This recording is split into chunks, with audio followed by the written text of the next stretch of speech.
Oi, Manuel.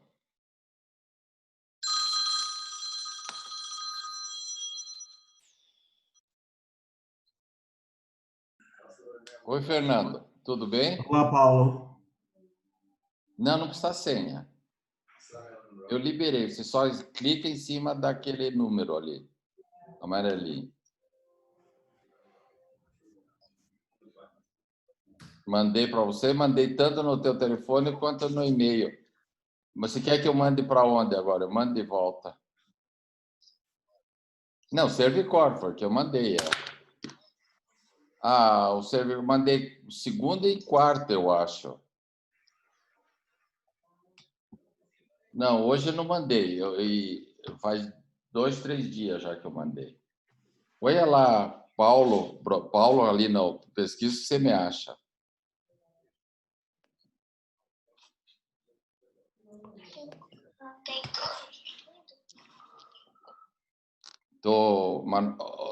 Olha aí, ó. Ô, Vanderlei, você tá deitado? Essa tá muito folgado, seu Vanderlei. Não é, deixa eu ver, não é o Vanderlei? Olá, Paulo. É o Roberto. Oi, Roberto. Não, cadê? Eu não consegui ver aqui porque sumiu a imagem. Deixa eu ver uma coisa aqui. Entrar na reunião aqui. Clica ali, não tem senha. Ele sai da reunião. Já estamos aqui, tá? O Manuel já está aqui. Já temos algumas pessoas aqui. Ô, Paulo Juliano.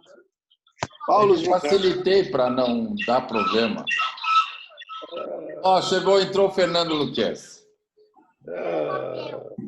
Que beleza. Deu certo, né, Fernando? Opa. Pô, já tem bastante gente aí. Olha o Vanderlei aí. Demorou a abrir o botequim, rapaz. Olha o Tomás. Isso aqui é Demorou a abrir o botequim. Hã? Você demorou a abrir o botequim, rapaz. Estava aqui nervoso, estava pensando que tinha sido expulso. Não, senhor, jamais uma coisa dessa. Você é o presidente, como é que vai ser expulso? Você que expulsa nós aqui. O Frederico, que eu achei que, quando eu me deitar, achei que era você, mas aí eu vi que era o Frederico que estava ali. Tudo bem, Frederico? Eu já conversei com o Luquez, está faltando aí o Teles, né? Vamos. Não, ainda está. Ainda são 9, nós estamos em 9, ainda faltam 10 minutos, né? Só antes para a gente ir conversando. Hoje, essa semana, o Covid explodiu aqui em Curitiba, viu? E aqui também, viu? As UTIs encheram todas, os hospitais estão abrindo UTIs. Aqui aconteceu a mesma coisa. Nós éramos os últimos. Eu acho que fomos os mais sérios, nós fechamos mais cedo, né? Agora, boa noite, companheiros. Ô, Teles, como vai, meu querido amigo? Olá, tudo bem? Boa noite. Estou aqui na primeira fila para ouvir o Manuel. Pois é. A sessão está sendo gravada, viu? Como? Essa sessão está sendo gravada. Tá sendo tá bom. Porque o Zoom, quando a gente habilita, assim, toda a sessão ele grava. Então, se alguém depois quiser guardar, fica para a memória lá da academia. Cada um de nós também pode gravar. Isso é bom. Eu acho que Cada um sim, de nós também. pode? Eu não sei como, a tecnologia eu não sei. Tem embaixo ali, ó. Pois. E diz que é arrumando aqui, ó. Necessário, solicite permissão. Posso ter permissão para gravar? Pode. Pelo amor de Deus. Penso que você tem que dizer. Tem que carregar aí num botão qualquer para isso. Deixa eu ver aonde que eu faço isso. No compartilhar tela, permissão para gravar? Eu não sei.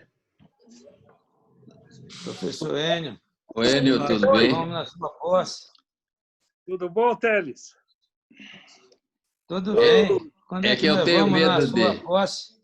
Professor emérito. Chegou. Parabéns, né? Pois é.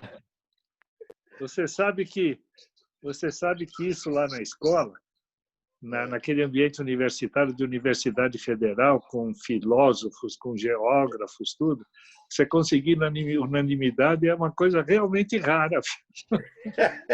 Nem Jesus Cristo conseguiu, né? Só que aconteceu depois de 10 anos. Eles levaram 10 anos para aprender a burrada que fizeram, né? Mas, olha, eu não falei isso para ninguém, estou falando para os meus amigos. Vocês são meus amigos. Eu não quero contar isso como uma vantagem. Eu só estou falando porque eu sei que vocês vibram com isso também. Claro, E, claro. então, vocês são meus irmãos, realmente, viu? Isso não significa muita coisa, apenas um reconhecimento. É isso aí. Aquilo que eu disse para você, Anny, você é mérito há muito tempo, só agora reconhecer. Todos nós. É, muito bom. O Salerno já está aí? O Manuel o Salerno já está aí também, já apareceu. Tudo bem, Salerno? Tudo bom, e vocês aí? Tudo bem, tudo em ordem. 4 mil new casos em Flórida hoje. 4 mil casos? Um dia, sim. O meu hospital Jackson está enchendo de coronavírus pacientes outra vez. Tudo. Isso é um repique, Salerno? Não sei não, viu, Enio? O negócio, parece que esse segundo vírus que está aparecendo agora é mais agressivo do que o outro, viu? É mesmo, né? Poxa. Isso aqui não está resolvido, não. Aqui em Curitiba também, essa semana, o número de casos foi fantástico. Os hospitais com as UTIs, todos os hospitais tiveram que abrir UTIs extras. Mas aqui em São Paulo, e no Brasil, de uma maneira geral, o problema está sendo focalizado como falta de respiradores. Isso é uma parte do problema, né? Falta pessoas para mexer com os respiradores e muitas dessas pessoas que vão para o tubo acabam em diálise. Eles acabam morrendo entubado, mas com insuficiência renal. Quer dizer, a falta de respirador é um problema periférico, né? Eu tinha um pedido de um hospital para médicos de UTI, mesmo sem ter experiência. Oficial, pedido oficial. Hoje eu assisti uma palestra da Patrícia Rocco, não sei se vocês conhecem. Ela é professora titular lá da Universidade Federal do Rio de Janeiro e ela tem um laboratório de investigação das doenças pulmonares. E ela foi muito enfática. Muitos dos pacientes estão tendo piora por respiradores não adequados, ou não o aparelho. Eles não estão bem regulados para aquela doença. E é o respirador que está mantendo o paciente mais tempo entubado, porque eles não ficam adequadamente regulados. Ela separou em fenótipos os pacientes e mostrou que cada tipo de fenótipo tem que ter um tipo de regulagem no respirador, porque os mecanismos são distintos. Sim? Há um estudo que mostrou, de facto, de que os doentes só devem entrar em respiração artificial, ligados ao ventiladores, mesmo em última análise, porque a pressão gerada pelos pacientes tem alguém com o microfone ligado, por gentileza. Fale, Manuel, não vimos. Porque... Mas há um estudo feito por uma unidade de cuidados intensivos na Inglaterra que mostrou que os resultados dos pacientes ligados a respiradores são piores porque a pressão gerada pelos ventiladores artificiais causa grande dano no parênquima pulmonar que está transformado em papa, quase. E, portanto, recomenda que só se utilize o respirador em última análise. Mas deixe-me contar uma história em relação àquilo que estava a dizer o Enio. Aqui o governo, logo no início, decidiu que não tínhamos ventiladores suficientes, mandou comprar 1.500 ventiladores de uma vez à China. Já chegaram 600, vêm todos em chinês, todos os ecrãs são em chinês, eles estão a tentar traduzir, não conseguem entrar naquilo, tem sido um risota total.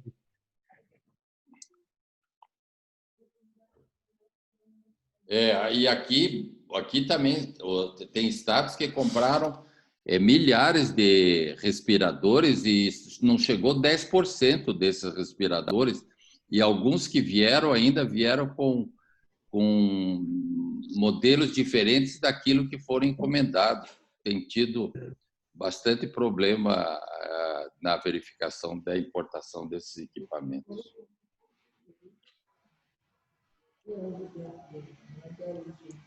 Vanderlei, você é o comandante. Faltam 3 minutos para você dar início à sessão. Já temos quórum, cadê o Enio? Não, o Enio está aí. Não, quórum estamos. Nós estamos em 16 presentes na reunião. Quer ver quem está presente na reunião? Já lhe digo. O Antunes, o Lira. Boa noite, Lira. O Vanderlei, o Roberto, o Diniz. Boa noite, professor. Boa noite. Carlos Silva, o Enio, o Fernando. Tem o iPhone The Place, que daí eu não identifico. Que horas são aí, Paulo? Deixa eu pegar aqui. Faltam 3 minutos. O Frederico, o Alexandre Zilli, a Diana, o Teles e o Maurílio e o Thomas Salerno e tem o Vanderlei com o iPhone dele. Paulo Brafon, questão de ordem. Eu tenho uma pergunta. O Enio, esse teu título vai ter uma cerimônia de entrega, não? Pois então, olha, a escola vai ter um evento que é a apresentação de toda a produção científica da Escola Paulista. E nessa apresentação, a introdução vai ser a homenagem a 3 professores titulares da escola, certo? Mas o problema é que eles estão querendo fazer isso virtual, porque não está liberado para... Acredito que em agosto não vai estar liberado para fazer presencial. Mas eu informo vocês. Eu vou querer participar, eu querer assistir. Eu acho que foi um título... Eu aviso a academia. Eu ponho um aviso na academia. Avise, mas independente disso, né, nós vamos fazer uma reunião da academia aí para lhe homenagear. Certamente. Bom, pode fazer em cacimbinhas, que eu estou vendo que você está queimado do sol. Prepara uma pizza boa aí. Oi, olha, o pessoal, os residentes, estavam querendo que eu preparasse uma aula para eles, virtual, sobre a história da cirurgia cardíaca brasileira. Né? E eu achei que não ia ser muito difícil para eu preparar isso. Eu preparava sobre o Norte e Nordeste. Eu indiquei para você. Você podia fazer a história até por 80, depois eu pego a conversa aqui para falar sobre o Norte e Nordeste. Você topa? Perfeito, Vanderlei. Eu dei uma aula desse tipo na Academia Brasileira de Medicina, sobre a contribuição da cirurgia cardíaca brasileira. Eu faço até um período, depois você emenda. Tá bom, depois eu falo umas bobagens aí. Aí eu vou comunicar a eles, então, que você concordou. Tá pronto. Ok. Tem uma câmera aqui. Ok, 18h30. Presidente. Tem gente do Estado. Podemos começar, né? Podemos começar, 18h30. Enquanto o Vanderlei fica de pé, daqui 2 semanas, então, nós teremos a palestra do nosso querido amigo Thomas Salerno. Né? Daqui 2 semanas. Ok?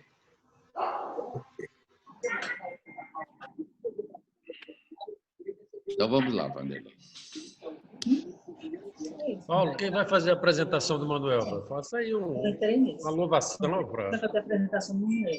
Acho que o Teles podia fazer uma introdução aí, porque me parece que a primeira vez que o Manuel esteve aqui no Brasil foi em Sergipe, num daqueles eventos que a gente organizava. Teles, você podia falar 1 minuto aí sobre o Manuel, aí, sobre por que é que a gente chamou ele para cá, né? Sim, na verdade, eu estava preparando o improviso para o final, mas já que você está me dando essa oportunidade, bastante... Pode falar, Teles. Ter sido o responsável por ter trazido o Manuel para o Brasil pela primeira vez. Abrir as portas. Por favor, desligue os microfones para não dar ruído. Essa foi uma das mais importantes atitudes que um representante de uma sociedade pôde fazer em relação aos benefícios que você trouxe para nós. O Manuel chegou aqui com uma simplicidade. Eu tenho que também, antes, agradecer ao doutor Josalmi, do Natal, que tinha estado com o Manuel um tempo antes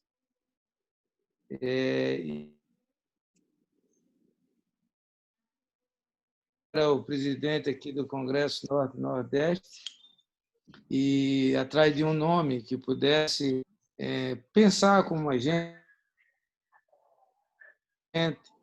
falar a nossa língua, entender as nossas dificuldades e fazer com que as coisas aparentemente complicadas ficassem mais simples e realizáveis. E o nome do Manuel foi citado, e, como eu disse, essa foi uma das contribuições, se eu pude fazer alguma coisa foi ter trazido o Manuel. O Manuel, além das contribuições científicas, ele foi um grande amigo, um irmão,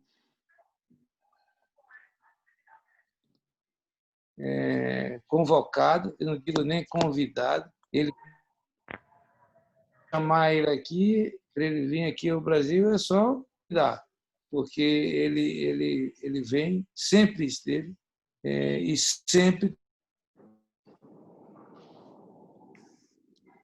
todos os campos da atuação humana.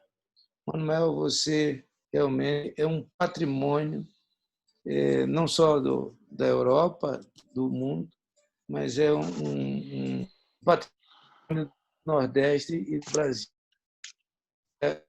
Como representante dos colegas, dizer o quanto admirado e amado nosso mundo. Aqui eu vai viver. Muito obrigado, Manuel.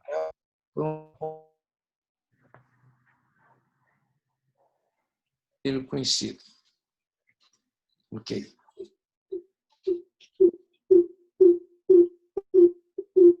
Manuel, agora você compartilha a tela, né?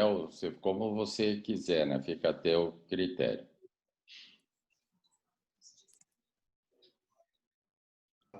Ativando o meu som, pedi duas coisas. Eu pude ouvir o que o Teles disse, muito entrecortado, porque cada vez que alguém, ainda tem muita gente com o som ligado, e isso perturba. Portanto, eu peço às pessoas que têm som ligado agora para desligar. Em segundo lugar, você tem que me dar autorização para compartilhar a tela, tem que carregar um botão específico.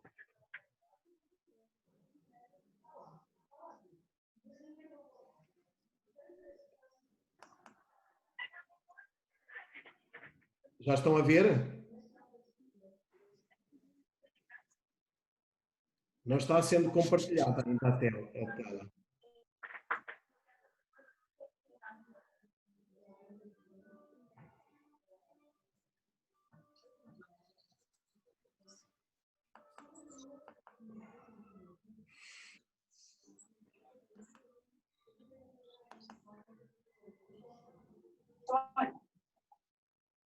Desapareceu aqui.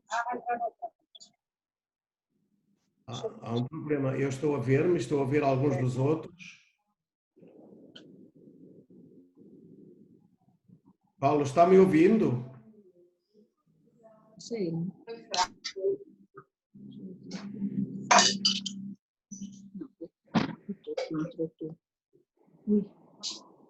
Estou a ver a barra de ferramenta do seu computador, não do meu.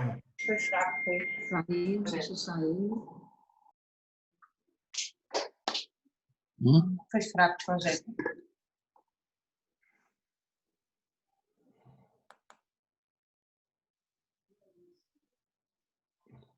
Eu estou a visualizar a tela do Paulo Brofman, é o que diz aqui, não a minha.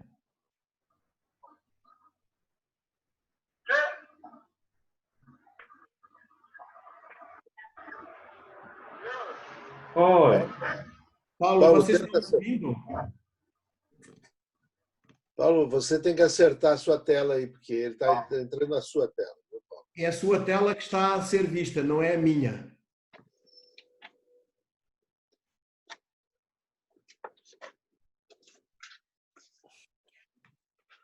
Acho que vai resetar o Paulo. Agora está bom.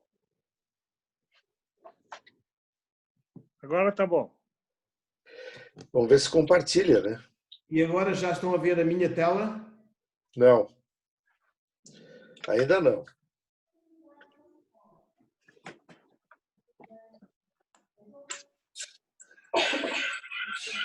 Paulo, liga o seu microfone, Paulo. Ok, eu liguei de novo. Eu vou tentar, porque aqui, ó, eu aperto compartilhar, né? Diz que eu tirei você, mas desativar, levantar mão. Quem tem que compartilhar é o Antunes. O Manuela que tem que compartilhar. Você não pode compartilhar agora. Não, mas eu carreguei no compartilhar e pedem-me para pedir autorização ao Paulo. Então, espera um pouquinho. Deixa eu ver como é que a gente faz isso aqui. Deixa eu ligar, pedir socorro aqui.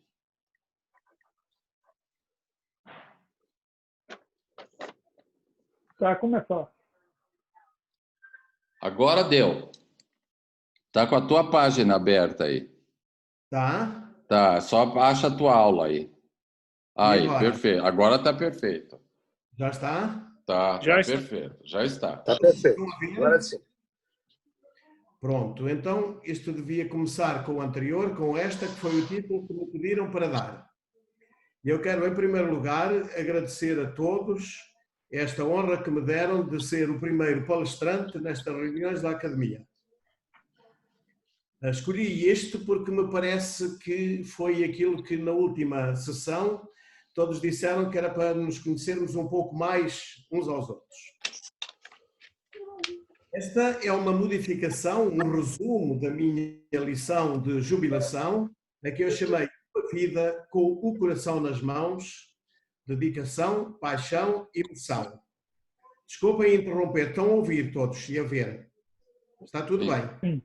Todos estamos ouvindo. Esta lição foi dada, vai fazer agora 2 anos, no dia em que eu completei 70 anos de idade. E a partir do princípio de que eu tinha que pensar nesta frase que dá sem me examinar a mim próprio e aos outros ter a vida. Vou começar pelas minhas origens. Nós não devemos nunca esquecer as nossas origens. Só assim deixaremos para as próximas gerações exemplos a serem seguidos. É que isto constitui exemplo. E esta é a casa numa pequena aldeia de Portugal, onde eu nasci. Já não é bem como estava nessa altura, já foi acrescentado e vêm as fotografias da minha mãe e do meu pai. Eu nasci nesta terra chamada Memória, que é do distrito de Leiria, no dia 20 de julho de 1948. E eu aqui tenho que prestar homenagem ao meu pai, ainda vivo, com 95 anos, e à minha mãe, que faleceu o ano passado. Um pai e uma mãe valem mais do que uma centena de mestres de escolas. Eu penso que sou o que sou, porque nos primeiros anos da minha vida eles me educaram a ser quem sou. Estamos em 1948, 3 anos do fim da Segunda Guerra. Portugal era um país muito pobre, não havia empregos e o meu pai emigrou para Moçambique, 10.000 quilómetros para lá de Moçambique, para ser condutor de autocarro. Vem cá, vem. E o meu irmão mais novo, o Adelino, estava para nascer, mas ele já não o viu nascer, teve que ir quando o mandaram ir e só o viu 4 anos depois, quando a família se juntou a ele em 1954. Uns anos mais tarde encontrei esta mulher, que é a minha mulher, que casou comigo, que me canta muito bem. Estão a ouvir? Estamos ouvindo.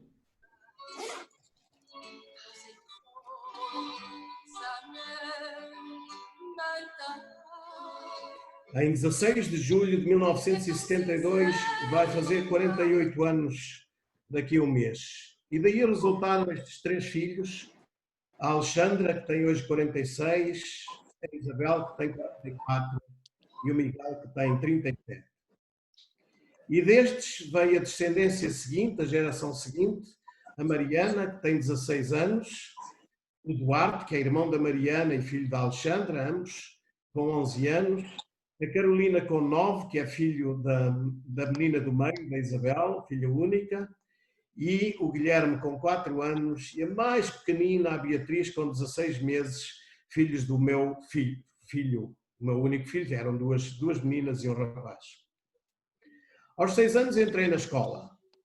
E no meu livro de leitura da primeira classe dizia assim: a minha escola, risonha e linda, hino de amor, esperança infinda. Nós tendemos a esquecer-nos o que foi a nossa escola primária. Eu penso que depois dos pais, ela teve a maior influência na minha vida. Tive a sorte de ter uma professora extraordinária, já falecida, que me ensinou, me educou, não só ensinou a ler e ensinou muitas coisas, mas também ensinou a ser um homem. É esta uma fotografia daquele tempo, da escola, estamos a falar exatamente há 67 anos. Este era o meu livro, o meu primeiro livro, onde aprendi o A, o E, o I, o O e o U.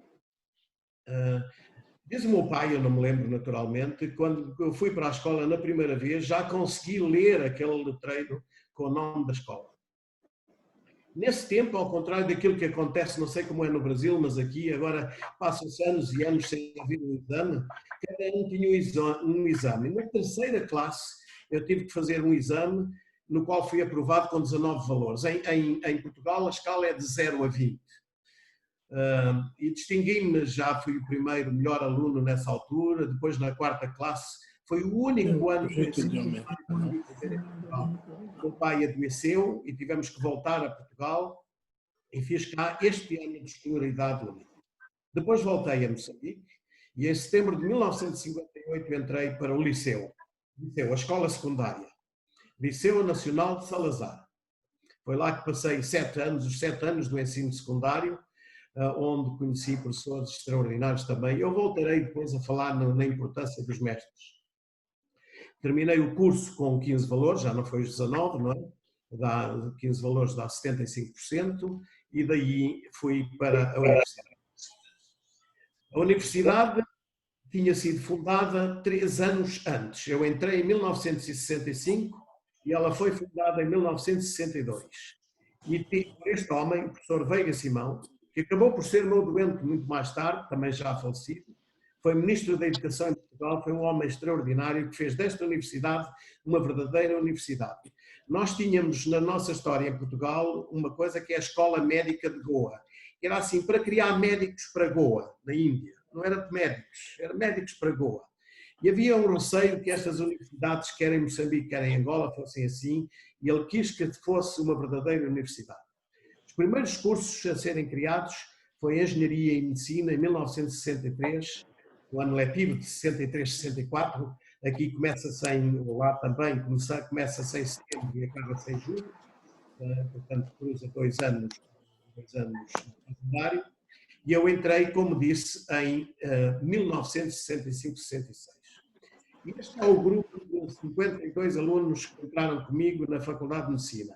Eu estou ali, está aqui, indicado por esta seta. Só 14 destes é que terminaram o curso. Aliás, não foram 14, 12, porque os 14 que terminaram o curso incluíam 2 que eram de cursos anteriores e que nós apanhamos. E esta é a lista das minhas classificações nas diferentes cadeiras que eu fiz e terminei o curso com a clínica pediátrica no dia 31 de julho de 1950. Fui o primeiro a acabar o curso, eu tive 17 valores nesta disciplina, 17 em 20, fui o melhor do curso, tive um prémio de 10 contos. 10 contos é assim qualquer coisa como 50 euros, dá aí 250 reais. Mas era uma fortuna naquele tempo, deu para comprar metade do meu carro. E daí fui para trabalhar para o Hospital Central de Lourenço Marques, tinha sido inaugurado nesse mesmo ano em que eu terminei o curso. Fui também convidado para segundo assistente da Faculdade de Medicina. A faculdade vivia até então com professores que vinham de Portugal todos os anos para dar as diferentes disciplinas, mas estava à procura de criar o seu próprio corpo docente e a maneira que eles fizeram foi convidar aqueles alunos que mais se salientaram dos seus próprios cursos, fosse em medicina, fosse na engenharia, fosse em que cursos fora, porque, entretanto, durante estes 6 anos abriram mais outras 7 faculdades na Universidade de Lourenço Marques. Eu estava no início, verdadeiramente, no início do meu treino como médico, depois de ter saído da faculdade. Como qualquer outra pessoa, eu procurava mais conhecimento. E havia a possibilidade de, ao fim de 2 anos, eu poder concorrer para uma bolsa de estudo para fazer um doutorado. E a minha escolha natural foi por Joanesburgo, a África do Sul, era naquele tempo um país com uma medicina extremamente avançada e nós vivíamos a 550 quilómetros. Não se andava a 110 ou 120 quilómetros como hoje, era aí 80, demorava 7 ou 8 horas lá chegar, mas esta foi a minha opção. Eu fui para trabalhar para esse hospital, o Baragwanath Hospital, que era o terceiro maior do mundo. Para terem a noção, tudo isto é o hospital, tinha 1,5 km de comprimento, o campus, e 1,1 km de largura. 3.000 leitos, 3.500 camas ou leitos, 1,5 milhão de pacientes atendidos anualmente. E esta foi a fotografia no primeiro dia em que eu entrei numa sala de cirurgia cardíaca, no dia 1 de agosto de 1976. Estou a completar, portanto, 44 anos de cirurgia cardíaca em breve. Eu comecei por fazer cirurgia geral, porque eu estava em Lourenço Marques em cirurgia geral e resolvi depois, mais tarde, ir para a cirurgia cardíaca, depois de já lá estar e ter completado o meu treino em cirurgia geral. E a pergunta que muitas vezes me perguntam é porquê a cirurgia cardiotorácica? É evidente para nós que nós lidamos com o órgão mais vibrante e dinâmico. E a nossa disciplina é um dos ramos mais glamourosos da medicina. Ser cirurgião cardíaco, naquele tempo, era qualquer coisa assim de extraordinário. Já volto à história da cirurgia cardíaca para ver. Este privilégio de tocar o coração dos ricos, dos pobres, de todas as idades, tamanhos e cores. Nós somos abençoados com a arte de remendar corações danificados, a arte de remodelar corações anormais e até a arte de remendar corações.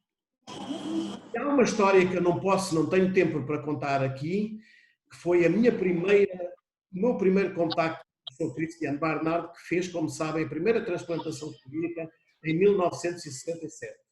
Eu estava no meio do 3º ano do curso de medicina e tinha que fazer um ensaio para uma das disciplinas e escolhi aspectos éticos e legais da primeira transplantação cardíaca.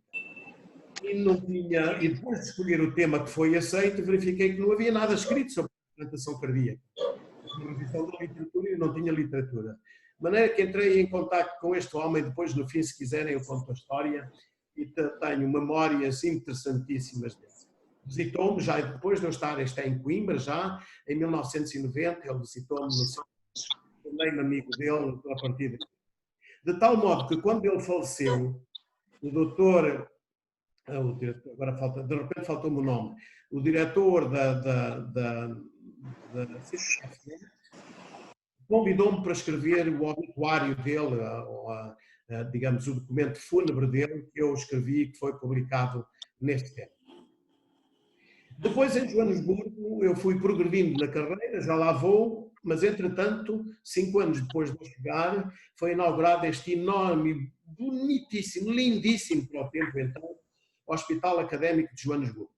Tinha 7 metros de comprimento e tinha um corredor, cá embaixo, no último piso, tinha um corredor que vai de uma ponta à outra, onde se fazia todos os anos uma prova de corrida de 100 metros. Para todos os que quisessem concorrer. E tem ao lado a Faculdade de Medicina, o edifício da Faculdade de Medicina.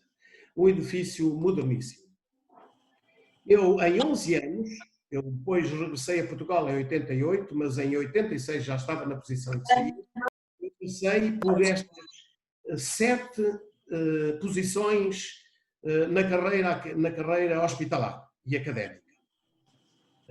Mais ou menos aí de um ano e meio, eu fui concorrendo e fui sempre conseguindo ser promovido. Havia alguma competição, mas eu consegui sempre um lugar, até que em 1986 me tornei o cirurgião-chefe de cirurgia cardiotorácica, professor de cirurgia cardiotorácica, correspondente ao professor catedrático aqui em Portugal, do Hospital de Joanesburgo, desta unidade, e da Universidade de Witwatersrand. Mas é evidente que eu não fui para Joanesburgo para ficar em Joanesburgo. Entretanto, aconteceu a independência de Moçambique, por razões políticas já não se fronteiras. Acabei por não conseguir voltar a Moçambique. Surgiu um convite para vir. Era o regresso à minha terra. Era o regresso à minha origem. Os meus pais já cá estavam. Eu vinha todos os anos com uma família de 5 para os visitar todos os anos e vim para trabalhar a 50 km do sítio onde nasci. E vim para esta universidade, que é a terceira mais velha do mundo, a Universidade de Coimbra, bem conhecidíssima. Estão a ouvir o som das guitarras de Coimbra, que são muito típicas. A universidade é agora património mundial, património da humanidade, e à qual mesmo orgulho de pertencer. Eu cheguei 2 anos depois, ou melhor, eu fui primeiro convidado em 1985, mas resolvi não vir porque este novo hospital da Universidade de Coimbra estava em construção e queria que ele estivesse em pleno funcionamento antes de... E no dia 21 de março de 1988 entrei neste serviço, belíssimo, mas pequenino, era o que vem, não tinha mais. Tem um corredor aí do lado esquerdo, tem um corredor do lado direito, com 2 quartos de cada lado, e um lá no fundo, tinha 13 leitos, 4 de cuidados intensivos e uma sala de operações. Era um serviço. Nada mal, pensado para fazer 250 casos por ano, nada mal, porque nos últimos 9 anos tinham feito 180 no total, 20 cada ano, com 20% de mortalidade, 20% dos doentes que existiam antes de ir para a sala de operações, era tudo a 20, estava tudo muito mal, de modo que foi por isso que me convidou. Foi difícil, eu tive que substituir um professor antigo da Faculdade de Medicina, no ambiente de Coimbra não era muito fácil. Mas eu visitei-o antes, quando o hospital ainda estava a construir, e disse num relatório que fiz de quase 50 páginas que ninguém tinha visto antes alguém fazer uma coisa desse género, e eu dizia, não tenho qualquer dúvida que se forem conseguidas as facilidades assim indicadas na série de lista, nada de especial, nada para mim pessoalmente, é possível a curto prazo transformar a cirurgia cardíaca em Coimbra numa das melhores, se não a melhor do país, e colocá-la ao nível europeu. Toda a gente achou que eu era completamente lunático. Estavam-se a fazer, aquilo era tão mal, havia 4 serviços no país, mas este era o 5º, era o pior de todos, isto era um sonho irrealizável. Viram 21 de março de 1988. E aquilo que vem aqui é um quadro que ainda existe, com a ata da primeira reunião clínica que eu estabeleci com os pediatras. Foi feita no dia, penso que no dia, agora não estou a ver porque as vossas fotografias estão em cima dela, mas 4 dias depois, se não me engano, no dia 25 de março. E no dia 28 de março de 1988, portanto, 7 dias depois de eu chegar, não conhecendo ninguém, não conhecendo a equipe, nós começámos a operar. E logo no primeiro dia operámos 2 destes doentes e o diretor do hospital disse, Manuel, não faça isso, se alguma coisa corre mal, nós somos trucidados. E eu disse, ouça, se o primeiro correr mal, tenho logo o segundo para apagar a má imagem que possa criar. E nós operamos, surgiu um caso de ruptura traumática da aorta, noutro hospital, eu até fui mal, porque eu disse, eles nem sabem o que é uma ruptura traumática da aorta, e era mesmo, e operámos também esse doente logo nesse primeiro dia. Nós tivemos uma atividade existencial muito grande. Eu sempre...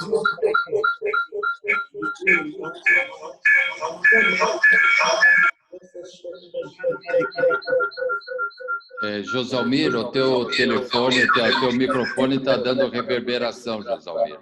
Peço a gentileza que desligue. Obrigado. Logo no primeiro ano, não no primeiro ano, de março até dezembro, nós operámos 4 pacientes. Lembrem-se, nos 9 anos anteriores tinham sido operados 180.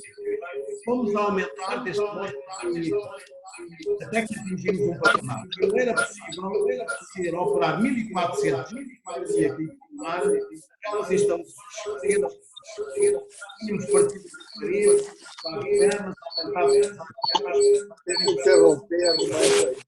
camas, eu fui ao Conselho de Administração ao fim de 5 anos e disse: isto já não chega para nós. Ele disse que você está a fazer, o hospital ainda só tem 5 anos.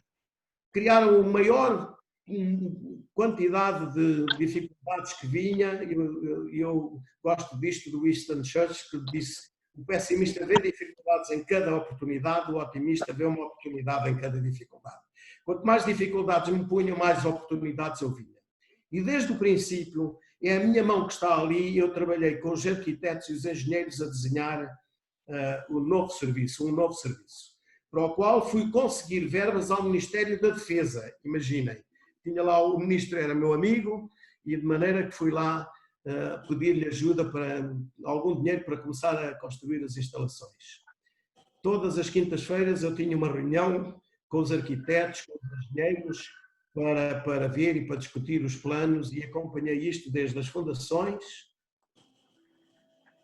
à medida que foi construído. A minha família tem uma tradição de construção civil, e eu, quando andava no liceu, ganhava dinheiro a desenhar planos arquitetónicos. O arquiteto desenhava-os à mão e eu depois traçava aquilo a tira-linhas. Vocês lembram-se daqueles aparelhos que nós tínhamos ainda antes das Rotring?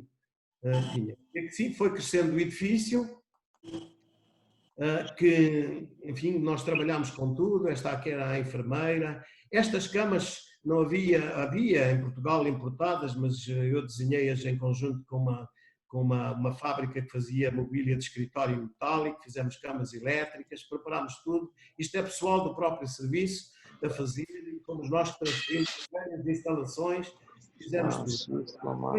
Era o meu ajudante, o meu primeiro ajudante, a transportar doentes num domingo. Nós transportamos os doentes através deste corredor entre o velho edifício apenas com 12 anos ainda, para o novo edifício da cirurgia cardiotorácica que vem aqui. Este é o edifício atual da cirurgia cardiotorácica, construído, desenhado para a cirurgia cardiotorácica, com cada porta a abrir para o lado em que eu disse que devia abrir, porque era daquele lado que nós vínhamos, e portanto foi pela primeira vez, penso que em Portugal, noutros sítios não, mas em Portugal, quem ia ocupar, quem ia trabalhar dentro do edifício teve um grande impacto na maneira como as coisas foram feitas, para que lado é que virou e tudo.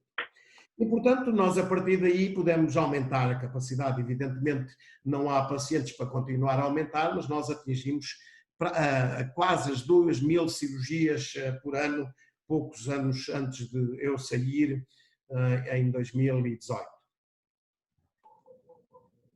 O que vem aqui é o resumo da atividade. Nesses 30 anos, nós operamos quase 45.000 pacientes, de facto mais, porque isto é só até dezembro de 2017, depois, como eu não estava no final, não fiz as estatísticas, ninguém as fez por mim.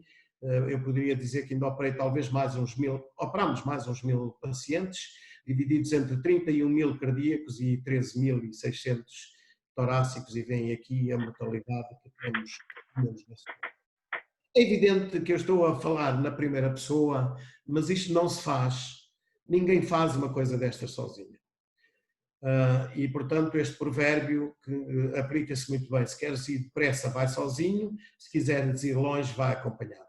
E eu fui criando uma equipe cada vez maior. Não estão aqui todos. Quando eu tirei esta fotografia, ou quando saí, eram uns 120. Estão aqui umas 50 pessoas nesta fotografia que me ajudaram nisto tudo. E, portanto, eu devo a eles grande parte daquilo que foi possível construir aqui. Voltarei a falar nisso um pouco mais tarde. Nós não tratámos apenas doentes. Eu procurei ensinar outros a fazer coisas, enfermeiros e, sobretudo, os médicos, treinar novos cirurgiões cardíacos para que pudessem, quando eu saí, tal como aconteceu, fazer. Como dizia o Michael Jordan, o talento vence jogos, mas só o trabalho e a equipe ganha campeonatos.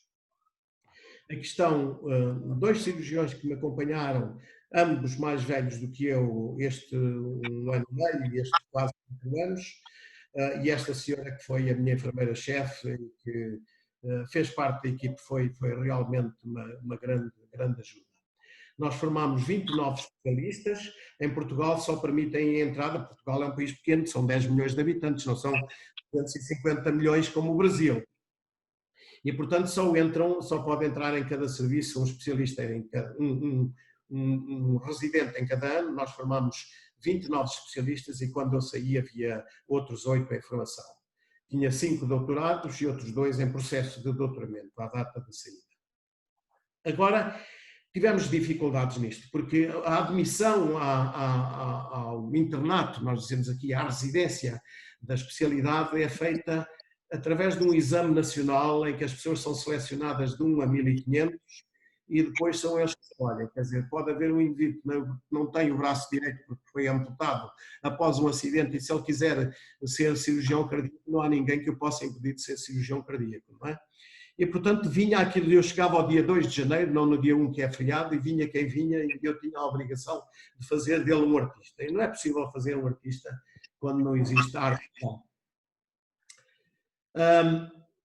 Umas palavras acerca do meu percurso académico. Eu tinha, entretanto, como viram, atingido na África do Sul a máxima posição de equivalente a professor catedrático, mas quando eu fui convidado inicialmente, eu era lá professor associado.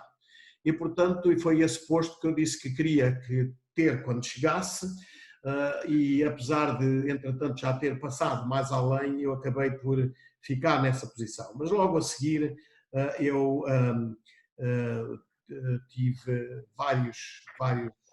ascendendo os vários patamares e rapidamente, em 2 anos, cheguei também à posição máxima aqui em Coimbra. Entretanto, eu tinha feito um mestrado em cirurgia cardiotorácica na África do Sul, em Joanesburgo. Tinha feito o meu doutorado lá.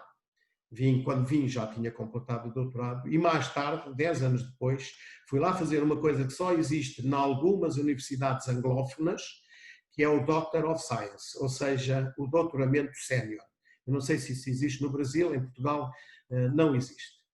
E estes foram vários outros graus e distinções académicas. Está aqui apenas uma parte da lista. Chama a atenção para incluir aqui a minha qualidade de membro honorário da Sociedade Norte-Nordeste da Cirurgia Cardiovascular e também membro honorário da Sociedade Brasileira de Cirurgia Cardiovascular em 2003 e depois em 2012, novamente, foi o Walter Gomes que deu, sem se lembrar que eu já tinha tido. Eu sou 2 vezes membro honorário da Sociedade Brasileira. Daí que eu penso que talvez mereça estar aqui convosco. Desculpem meio modéstia.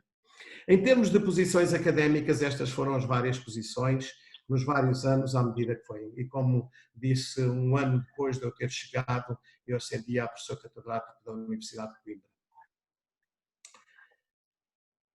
Isto é um dito do Leonardo da Vinci, um pouco a dizer sobre a atividade científica. Eu, quando cheguei a Portugal, eu trazia qualquer coisa como 25 ou quase 30 trabalhos publicados em meu nome, não todos em primeiro lugar.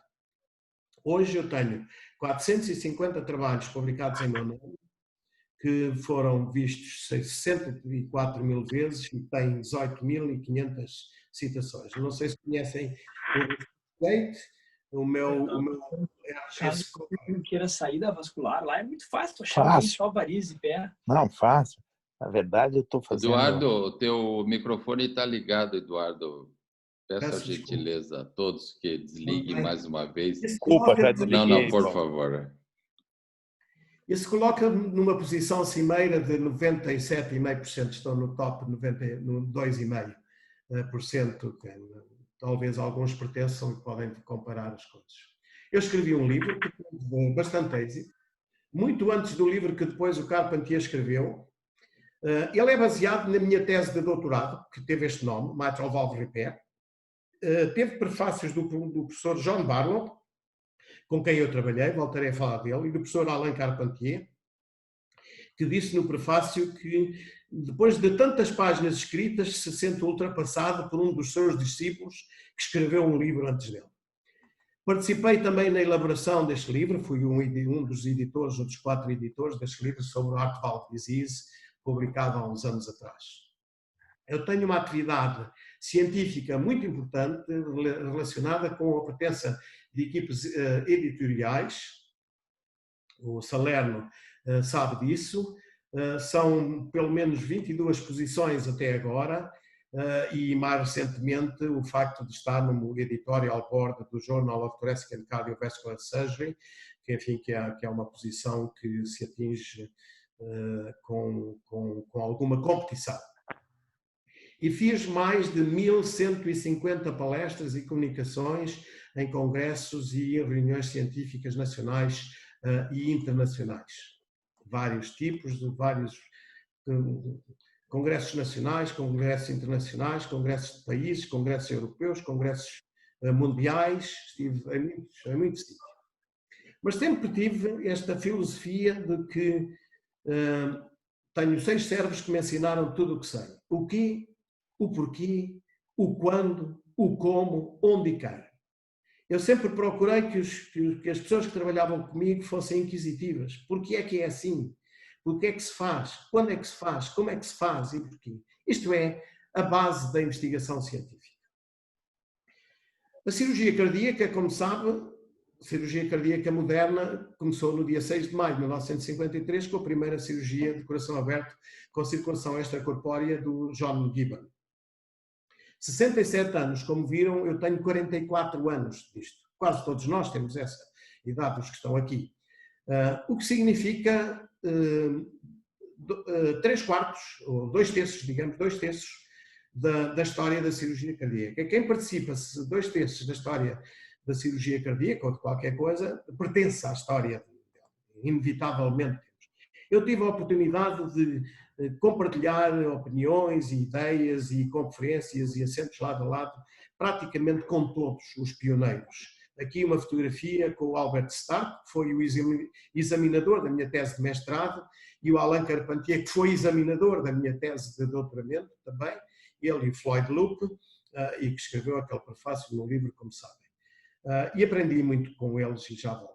E também procurei contribuir para o progresso, esta questão de ser inquisitivo de repente. Há uma técnica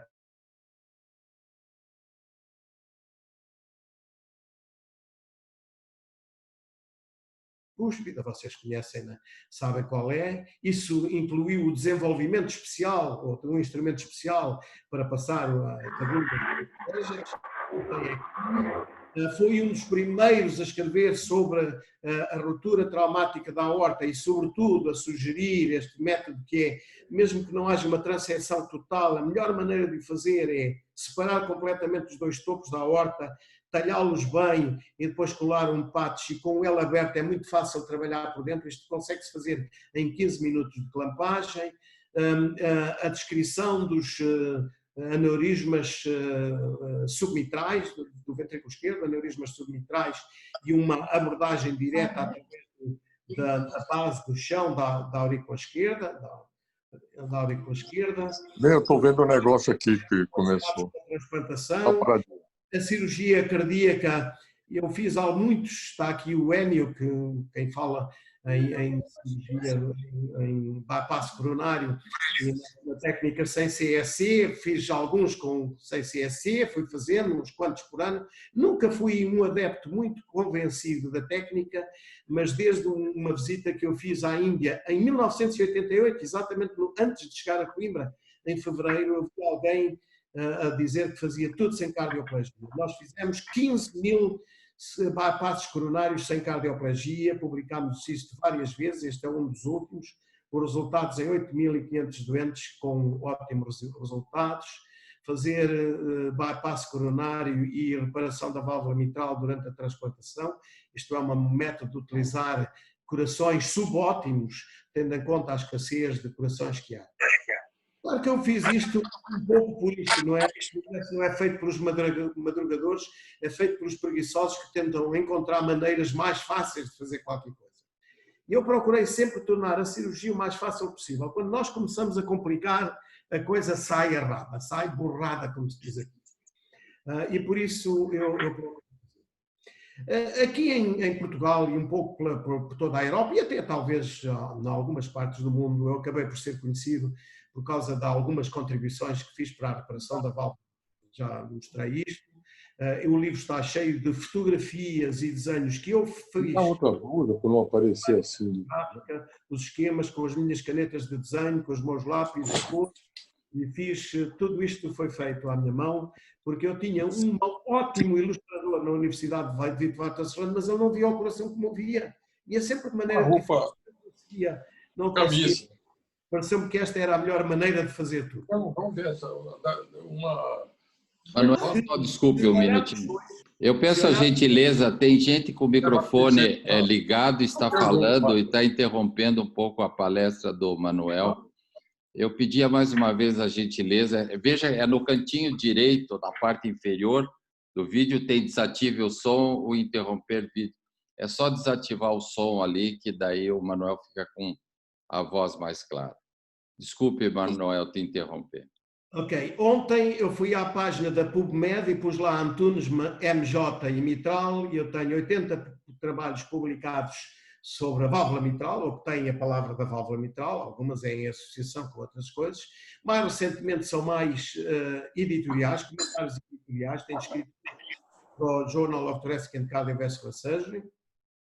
E aqui há uns anos atrás, já tem 12 anos atrás, a Circulation teve uma série de artigos em que falava sobre alguém na Europa.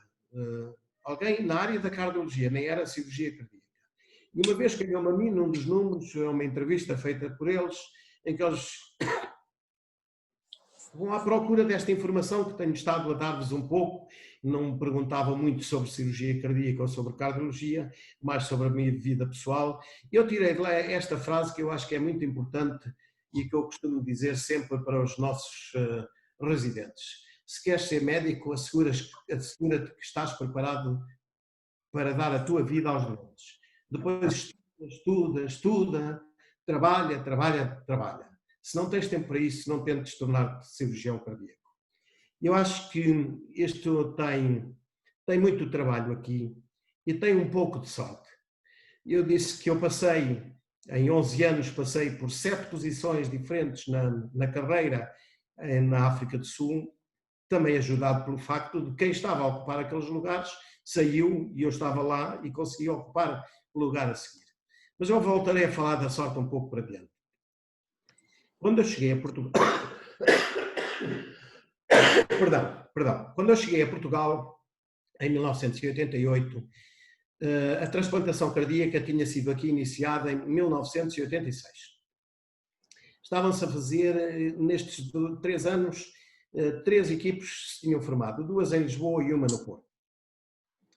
E alguém pensava e disse, saiu aqui num jornal de Coimbra nos primeiros dias de eu chegar, que vinha aí um grande transplantador cardíaco. Eu tinha feito uns trabalhos experimentais lá e toda a gente sabia, e portanto eu disse, eu não tenho nenhum interesse em começar a transplantação cardíaca. Temos muitos doentes com outros tipos de patologia que necessitam de ser tratados. Já há 3 centros. Em boa verdade, as regras internacionais dizem que um centro para cada 5 milhões de habitantes, já tínhamos 3, era muito mais do que aquilo que precisávamos e não começamos. Mas a atividade de transplantação cardíaca em Portugal foi diminuindo progressivamente, até que em 2002, quando nós inaugurámos o novo serviço, eu decidi, nenhum dos nossos doentes da região centro, aqui da região de Coimbra, tinha conseguido ser transplantado. Nós enviávamos para Lisboa, para o Porto, e eles escolhiam sempre os de lá e não transplantavam os nossos doentes. De modo que eu disse, é uma obrigação moral, agora que temos capacidade e temos instalações, iniciar essa atividade. E o que aconteceu nos anos seguintes foi isto. Isto é a transplantação em Coimbra, as barras vermelhas, e evidentemente que houve logo um fenómeno de arrasto, os outros 3 passaram a fazer também mais, mas mesmo assim, nós durante estes anos todos, estes 15 anos, nós fizemos 56% da transplantação nacional. Nós fizemos 56 e os outros 3 centros 44. Portanto, tornámos-nos rapidamente até no primeiro centro transplantador da Península Ibérica. Eu andei um pouco por todo o mundo. Andei a aprender, se não sabes, aprendes, se já sabes, ensina, enfim, presumo que algumas das minhas palestras destinavam-se a ensinar outros algumas coisas. De protocolos, de estratégias. Eu falei nesses centros na América do Norte, falei nestes centros na América do Sul, falei na Europa, falei no Médio Oriente, falei em África, falei na Ásia, Então, nós podemos Austrália, na Nova Zelândia, a negligência e um dos sítios diferentes em que fiz palestras, mas estas Rony, o procedimento de alta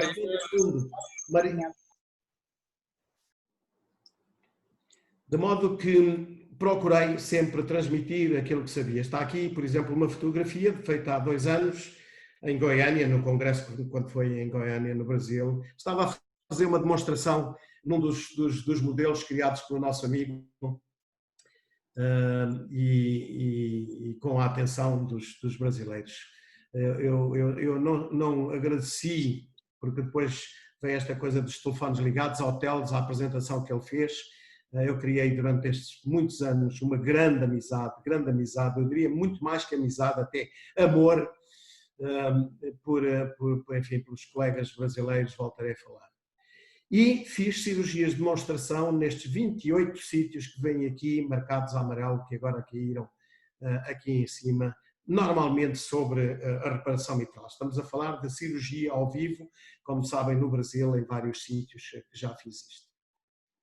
Mas eu procurei ir um pouco para além da medicina e um dos principais aspectos em que eu me concentrei foi da gestão hospitalar.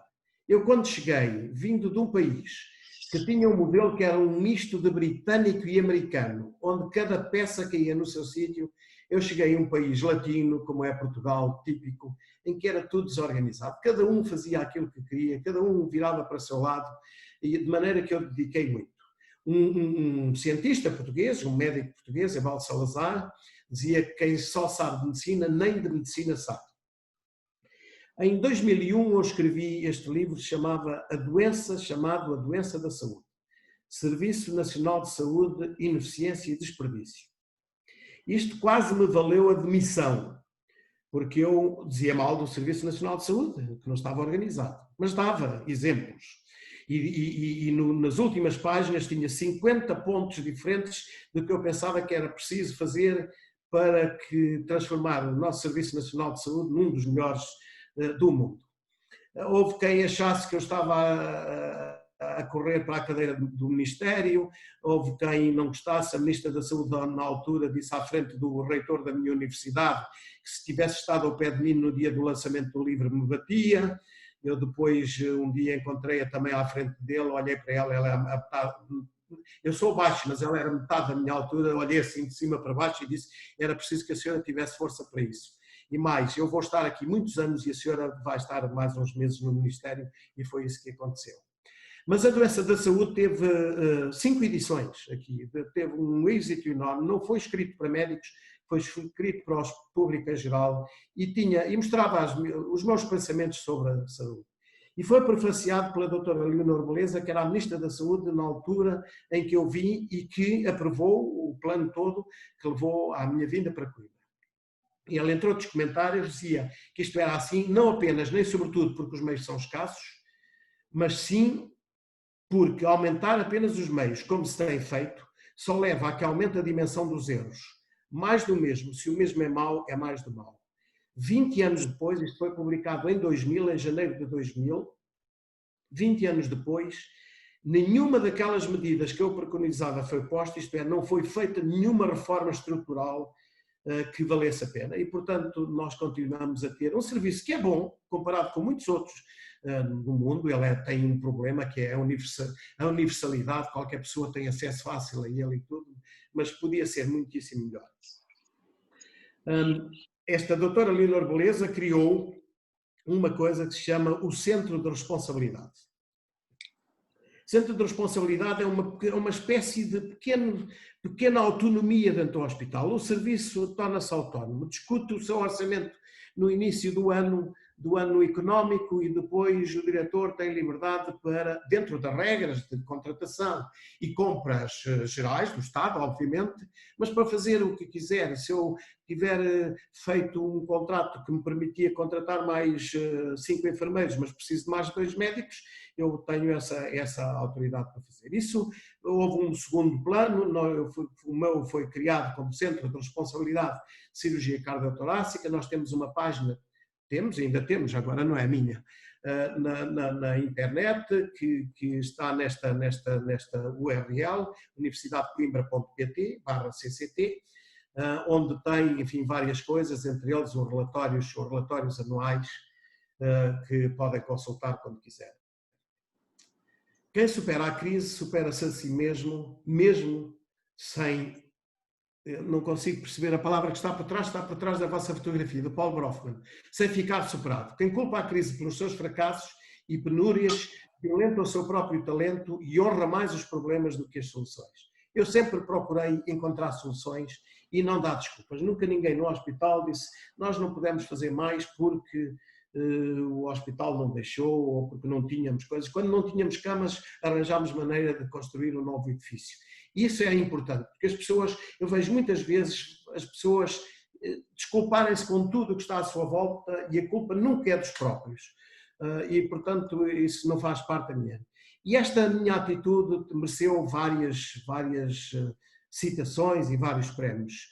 O serviço não foi meu, recebeu um prémio de gestão e economia da saúde em 2006, desta entidade, o Hospital do Futuro.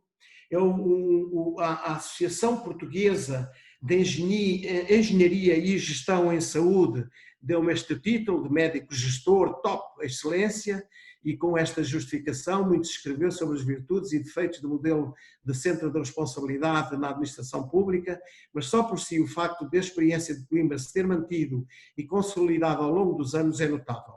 Nela ressalta o sistema de incentivos implementado pelo professor Manuel Antunes, verdadeiramente inovador e pioneiro em Portugal e que recolhe os ensinamentos que melhor se faz internacionalmente, tanto em gestão pública como em gestão privada.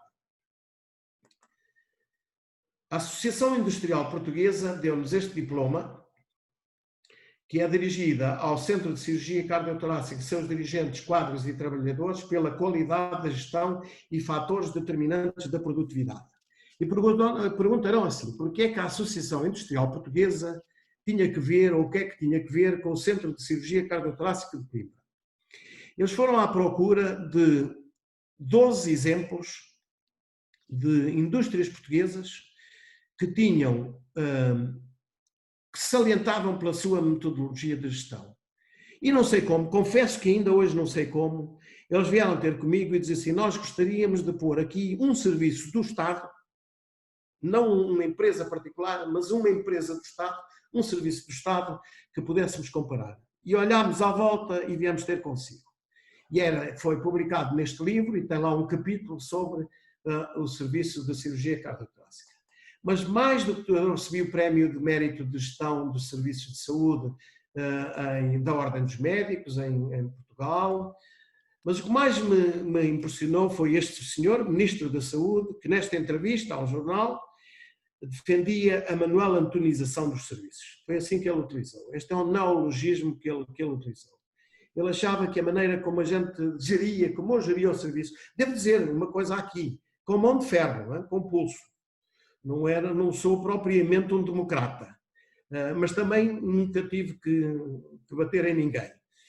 E, portanto, tudo se levou a bem. Eu penso que quando se tem razão é possível levar o barco a bom porto. E, finalmente, a medalha de ouro do Ministério da Saúde, que me foi atribuído 5 anos antes de eu sair. O Tribunal de Contas analisa permanentemente as contas todas do Estado. E por causa do sistema de incentivos que nós tínhamos, nós dávamos depois um prémio de desempenho aos funcionários do hospital, tudo isso era alvo de um escrutínio anual perfeito. E um dia, todos os anos, eu já estava farto deles, dizia assim, porque é que vocês não fazem uma análise, uma auditoria a todos os serviços de cirurgia cardíaca do país? E eles disseram, é uma boa ideia, e foram fazer. E este era o resultado, a conclusão dos HUC, Hospital da Universidade de Coimbra, são os melhores para a cirurgia cardiotorácica. E mais, recomendava ao Ministro da Saúde que apoiasse as instituições que promovam iniciativas na área da prevenção dos problemas cardíacos. Não foi tudo fácil.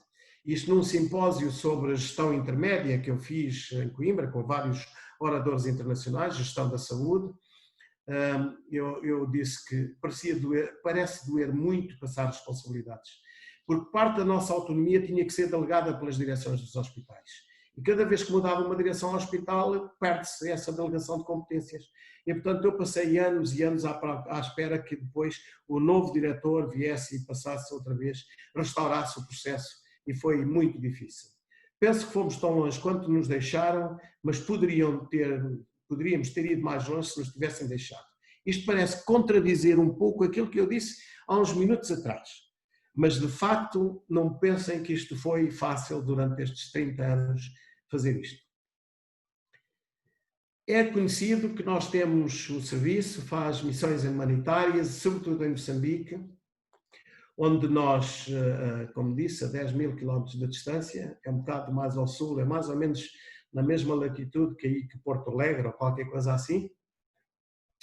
Nós ajudámos a construir, adaptando um velho edifício do hospital, ex-Hospital Militar Português, a construir um instituto, o Instituto do Coração, que inauguramos em junho de 2001. Todos os anos, com uma equipe de 8, 9, 10 elementos, eu vou lá operar doentes. Não há em África, sem contar a África do Sul, mas a África do Sul é um país africano, mas não é africano. É um país em África, mas não é africano, ou pelo menos não era nessa altura. Não há em Angola, não há na África do Sul, não há nem em Moçambique, não há na Namíbia, não há no Zimbábue, cirurgia cardíaca a ser feita localmente. Isso tem interesse para aquilo que disser. Isto é uma fotografia com o time, uma vez. Nós operamos desde congénitos a crianças e adultos, sobretudo eu dedico-me lá essencialmente à válvula mitral, mas frequentemente operamos outras coisas. Nós fizemos 21 missões, 300.000 quilómetros de viagem, mais de 350 doentes operados, cerca de 85% com idade inferior a 18 anos, com uma taxa de sucesso à volta dos 99%. Não só apoiamos o Instituto com isto, como fornecemos equipamento. Este equipamento foi comprado nas chamadas Cadeia da Esperança Europeia. Isto foi construído em conjunto com a cadeia Chain of Hope do professor Yacoub, da Inglaterra, a Chaîne de l'Espoir de Paris, do professor Carpentier, e a minha própria, Cadeia da Esperança em Portugal, e portanto mantemos isto a funcionar. Isto é uma fotografia tirada com o pessoal do Instituto, de quando da visita de um dos nossos presidentes da República, depois falarei um pouco mais dele mais adiante. Eu estou a caminhar para o fim, mas nós preocupámos, além de operar doentes, treinar pessoal. 2 cirurgiões locais que foram treinados por nós e que hoje fazem cirurgia autónoma. O laboratório foi criado e montado por nós, é tudo feito dentro do Instituto. Isto é um anestesista que é o melhor anestesista com que eu já trabalhei. Ele fez algum treino na Suíça, é um tipo com uma capacidade, uma coisa absolutamente impressionante. E hoje, no painel que está à entrada do hospital, já aparece cirurgia cardiotorácica como sendo uma das especialidades. É a primeira vez que na África, ao sul do Saara, há uma equipe local a fazer cirurgia cardíaca. Há 3 anos para cá, nós temos feito umas missões na Jordânia, em Amman, destinada a tratar refugiados, crianças refugiadas sírias, com doenças congénitas. Foi a equipe de Paris que me perguntou se eu participava. Isto é um plano deles, é um projeto deles, e eu vou lá uma vez por ano também operamos 14 ou 15 crianças e bebés de vários tamanhos. É uma experiência completamente diferente, porque Moçambique, eu vivia em Moçambique, eu fui até há 5 anos atrás mais africano do que europeu, e portanto eu conheço bem como é que as pessoas pensam. Quando se vai para este país tão estranho, e tratar até gente que, enfim, que está nos campos de refugiados, com as dificuldades todas que nós sabemos, tem algo que se lhe diga. Nunca tivemos nenhum problema, devo dizer, trataram-nos sempre com a máxima amabilidade, sempre vão ao supermercado em frente, trazem-nos caixas de chocolates, várias crianças, coisas complexas alguma. Isto é um bebê com 3 meses com uma transposição, que me proibiram de operar, mas que eu operei porque não ia sobreviver até à próxima operação. Enfim, vários tipos de doentes. Isto é uma fotografia com o pessoal local. Nós procuramos também, enfim, treinar para fazer isto. Fiz algumas incursões na política. Tenho aqui várias, eu fui há muitos anos, não tenho aqui as datas, membro da Comissão de Programa Eleitoral do Dr. Fernando Nogueira, primeiro-ministro então, mandatário do Presidente da República, Cavaco Silva, por 3 vezes, do Presidente da Câmara do município local, 2 deles, várias vezes, todas as eleições eu tenho qualquer coisa, e acabei até por ser Presidente da Assembleia Municipal da minha terra natal, Leiria, como viram no início, e fui consultor para a saúde da Presidência da República em 2 mandatos, de 2005 a 2011 e de 2011 a 2016. Isso trouxe-me alguns problemas, porque a minha cara aparecia nestes panfletos, assim, sozinho, com outros, com os candidatos, em panfletos que se distribuíam porta a porta, nas notícias, enfim, isso houve gente que achou que era mau que um professor catedrático da Universidade de Coimbra andasse metido nessas coisas. Eu nunca me importei muito, porque acho que eu devo preocupar mais com a minha consciência do que com a reputação, porque a minha consciência é o que eu tenho. E a reputação é o que os outros pensam de mim, e logicamente os outros que pensam de mim é um problema deles, não é um problema. Finalmente, há várias atividades extracurriculares. Pensar é sempre importante, mas é a ação que nos difere da média. Eu fui membro de comitês executivos, de comitês da revisão constitucional, membro de comitês científicos de várias sociedades, vice-presidente da Sociedade Portuguesa de Cardiologia, presidente da Sociedade Portuguesa de Cardiologia mais tarde, presidente da direção do Colégio da Especialidade da Ordem dos Médicos, membro de honorários de várias associações, presidente da Fundação Portuguesa de Cardiologia, membro fundador da Cadeia da Esperança, presidente da Assembleia Geral durante alguns anos, agora sou presidente da Cadeia da Esperança Portugal,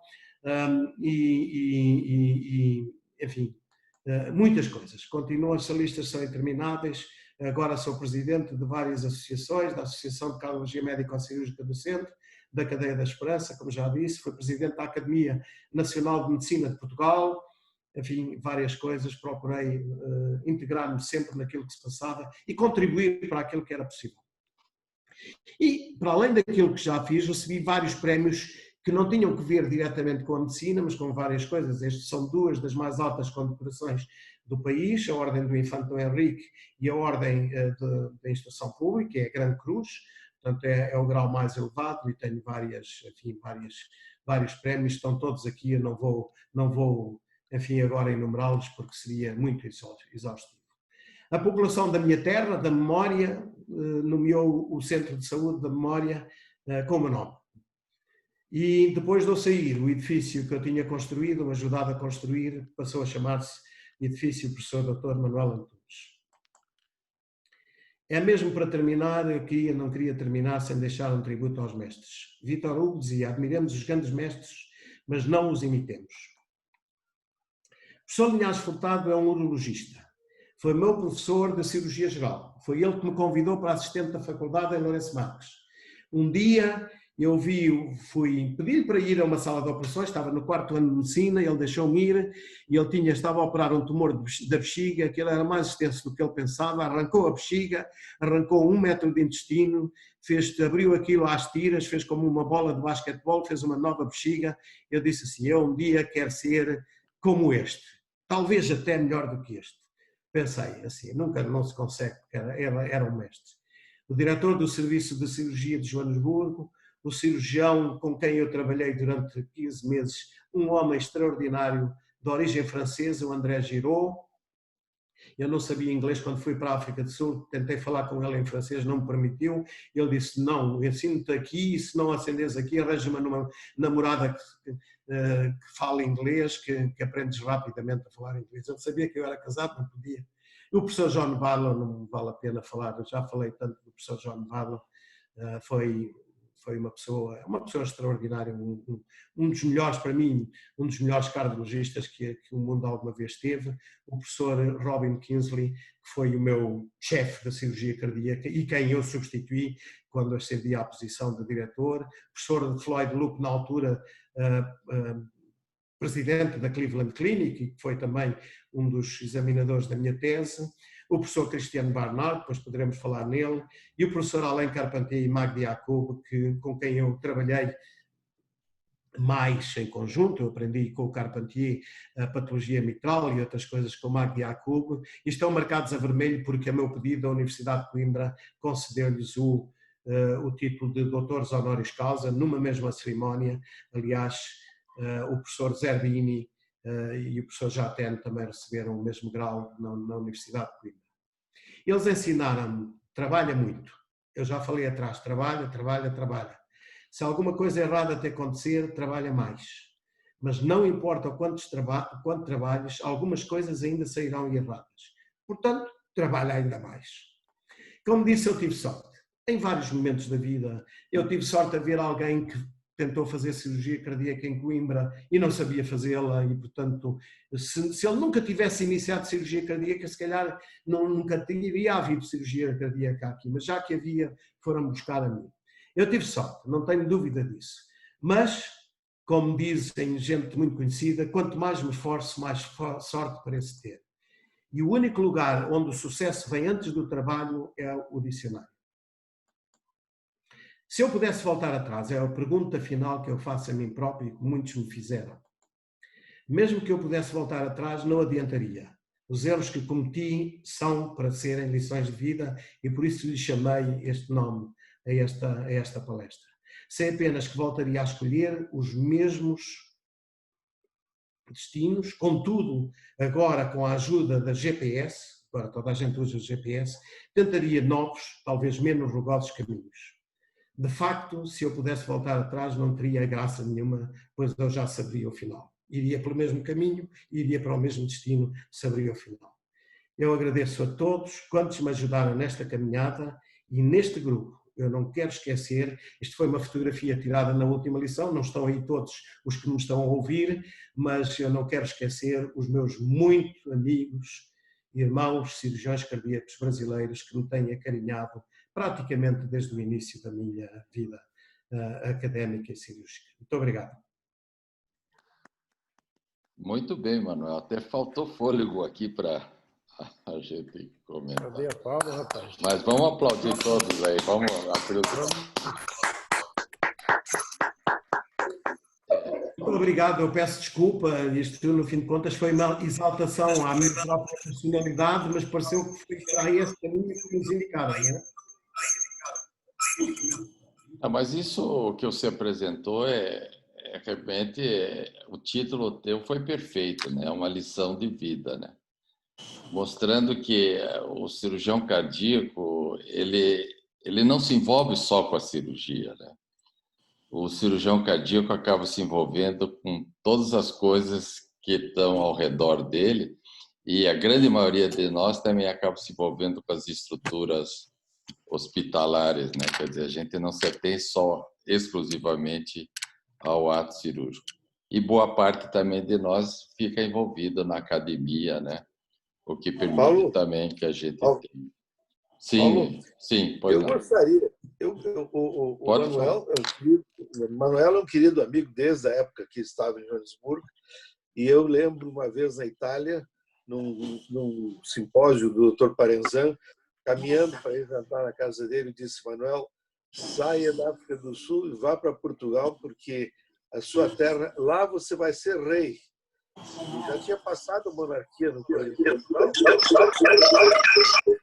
Mas ele se tornou rei.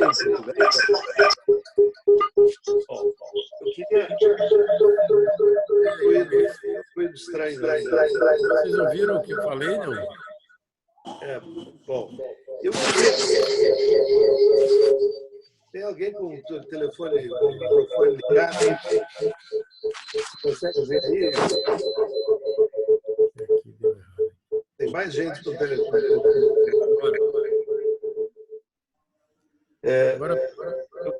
Eu queria que o Manuel fizesse a gentileza de relatar com o Dr. Barlow. O Dr. Barlow foi uma figura única, porque era o homem do estetoscópio, o homem que descreveu a síndrome de Barlow, descreveu toda a doença do prolapso mitral e relatou ainda as coisas de antigamente, pelas buscas de pesquisa que ele fez em arquivos de hospital, etc. Mas eu gostaria que o Dr. Manuel contasse o episódio do estetoscópio do Dr. Barlow. Obrigado, Fernando. Mais uma vez, um obrigado também para si, pela amizade que me tem contemplado. Eu cheguei à África do Sul e eu estava na cirurgia geral e já me ia aproximando da cirurgia cardíaca e o professor Barlow ia fazer todas as quintas-feiras à tarde uma visita pós-cirúrgica na enfermaria cirúrgica daquele hospital primeiro, o Guaraguana Hospital. Ele era uma pessoa muito fria, muito rugosa, vamos pôr assim. E ele demorava horas a auscultar o paciente. E eu estava lá na terceira fila e ele de vez em quando, enquanto estava a auscultar, fixava-me a mim. Era o novo que estava ali e a determinada altura, logo no primeiro altura, ele disse assim: quem é aquele tipo que está lá atrás? Eu, se pudesse ter fugido naquela altura, não sei como é que eu não fugi. É difícil. Tem uma história muito complexa, vou contar, não sei, mas a determinada altura, quando eu assumi a posição de chefe lá, o professor Kingsley, que me antecedera, era um menino bonito dele. Quando ele se foi embora, o Barlow quase chorou, porque queria que eu, quando acedi ao serviço, e ele apoiou a minha candidatura, não pensei em nada, mantivesse tudo como estava do tempo do Kingsley. E um dia ele foi um bocadinho mais duro comigo e eu disse: olha, professor Barlow, eu sempre o tratei, o senhor tem idade para ser meu pai, eu sempre o tratei como tal e respeito como tal, mas neste momento que estamos a falar, o senhor é diretor de um serviço e eu sou o diretor do serviço de cirurgia cardiotorácica. Nunca ninguém tinha falado com o Barlow neste tom e ele deixou de me falar durante meses. Agora vem a história do estetoscópio. Ele tinha um estetoscópio muito antigo, daqueles de sininho e de sino maior e de diafragma maior. Ele trazia no bolso do seu como se chama em brasileiro, da sua bata, do seu avental. Do seu avental. Os vários aparelhos ele mudava de um para o outro. Ele conseguia ouvir tudo. Ele era capaz, à auscultação, de medir a onda C, ou de calcular a onda C e a onda V, e tudo isso. E um dia ele foi para o carro, ele levava o estetoscópio, como muitos médicos utilizam assim, à volta do pescoço, foi para o carro, pôs o estetoscópio em cima do carro, tirou o casaco, pôs dentro do carro, entrou no carro, saiu, esqueceu do estetoscópio, o estetoscópio caiu. E ele, nessa altura, ele viu-se desprotegido. Eu e muitos outros juntámos para comprar um daqueles estetoscópios novos que havia com som estereofónico e tudo, mas não era, ele dizia que aquilo não prestava para nada. Não era o telefone, não era o estetoscópio dele. E um dia, isto passado umas semanas, houve um paciente que eu tinha operado que disse que precisava de falar comigo. Mas tem algum problema? Não, precisava falar comigo, tenho aqui uma coisa que eu acho que lhe pode servir, e falo consigo. E quando ele veio, trazia na mão o estetoscópio do Barlow. Conheci-o logo. No meu gabinete, ele estendeu-me o estetoscópio do Barlow. Eu volto a dizer, o Barlow naquela altura não estava a falar comigo, não falava comigo. Nós tínhamos uma reunião, falávamos em termos científicos, mais nada. Na reunião geral do Departamento de Cardiologia. Maneira que assim que o paciente foi embora, eu telefonei logo ao professor Barlow e disse: professor Barlow, preciso falar consigo. Não tem nada a falar consigo. Eu tenho aqui uma coisa que lhe interessa. Venha lá. Fui lá e cheguei e pus-lhe o estetoscópio em cima da mesa dele. E aí eu vi lágrimas aqui nos olhos dele.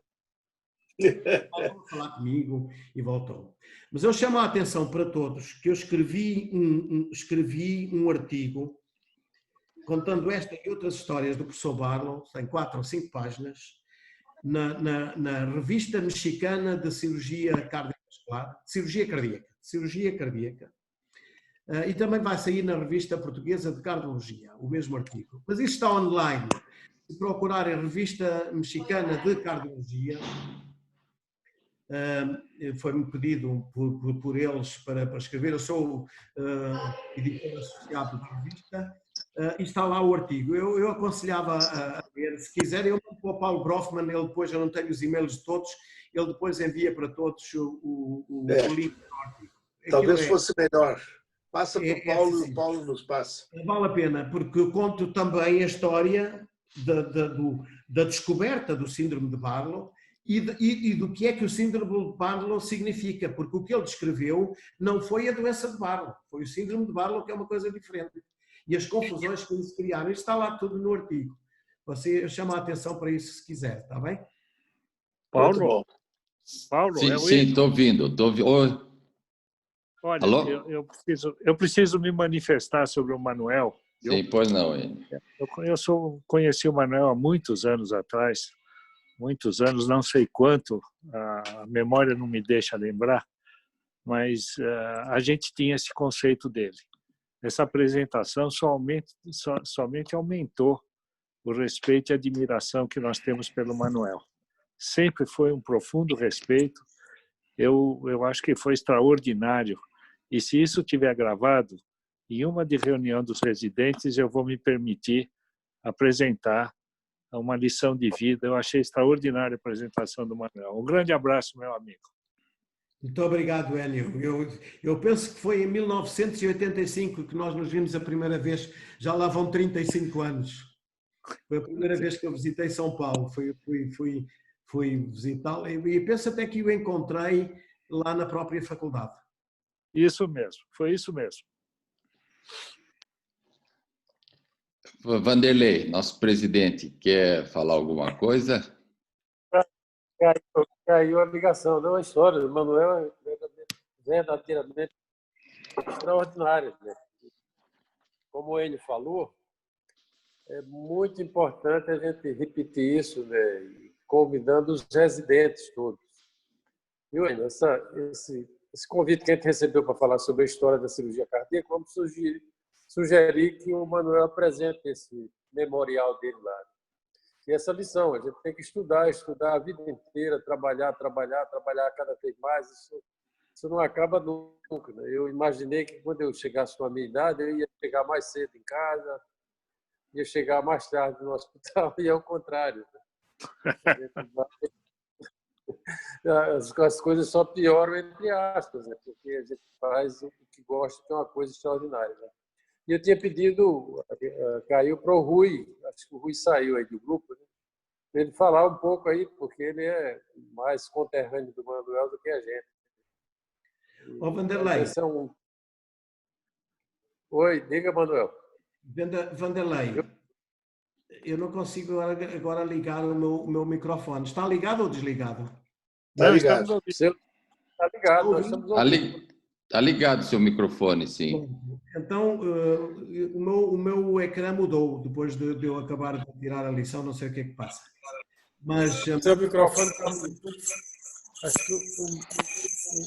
Sabe que a primeira vez que eu vim ao Brasil, e eu lembrei-me agora de dizer isto, porque vi o Fábio. Eu não tinha visto o Fábio inicialmente, e vi o Fábio aí, e digo, olá, o Fábio, porque a primeira vez que eu fui ao Brasil, eu ia para o Congresso Mundial de Cardiologia na Nova Zelândia.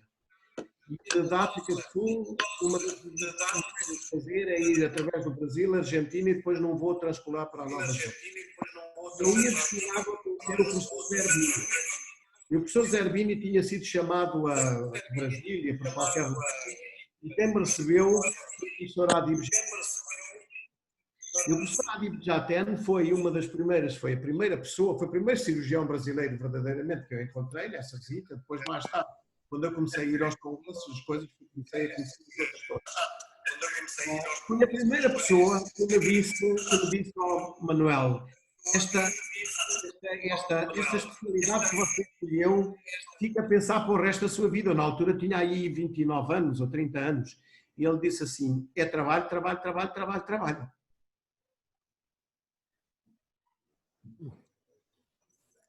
Paulo, posso falar duas palavras aqui? Com certeza, Fábio, por favor. Então, eu queria fazer só um pequeno comentário em atenção ao Manuel.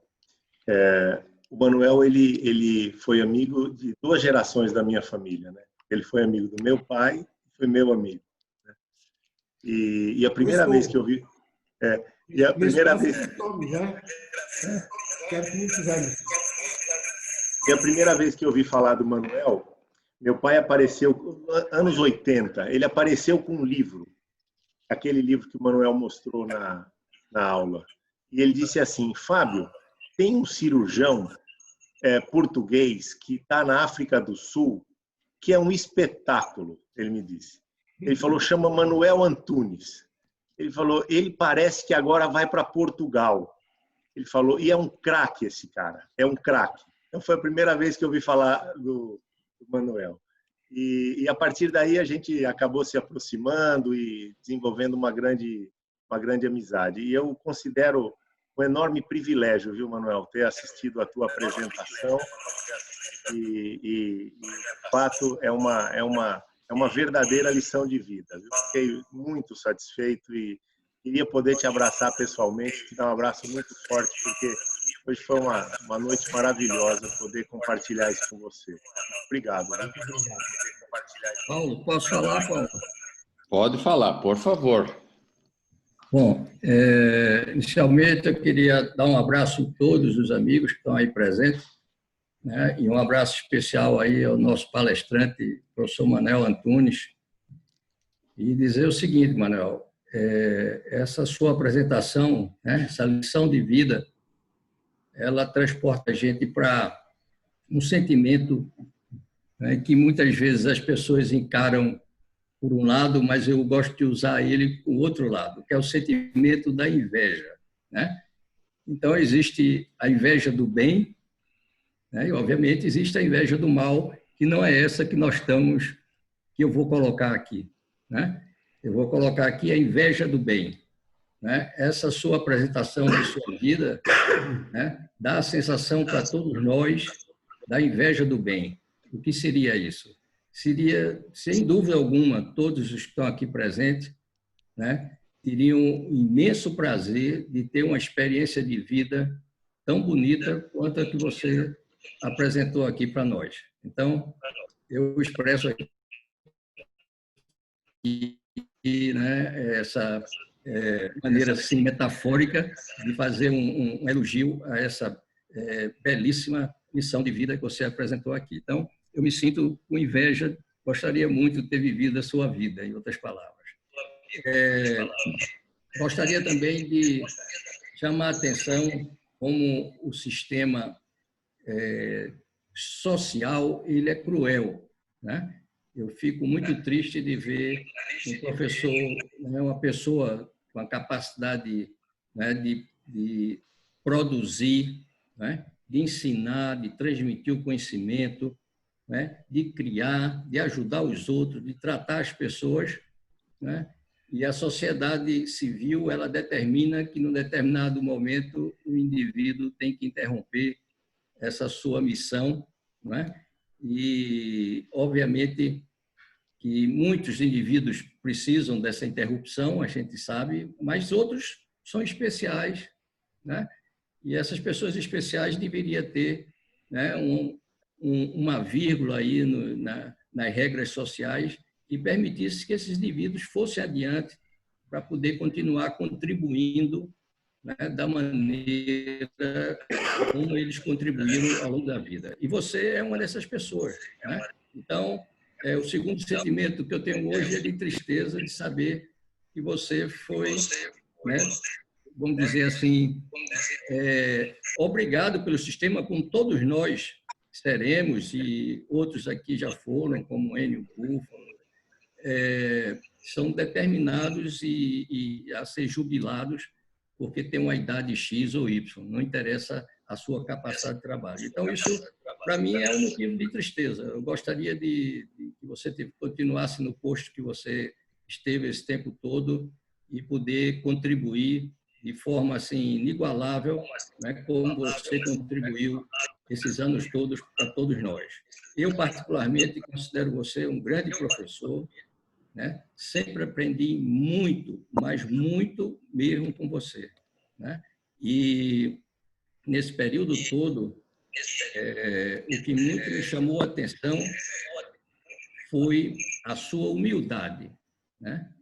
e não há dúvida que a humildade é o primeiro degrau da sabedoria, né?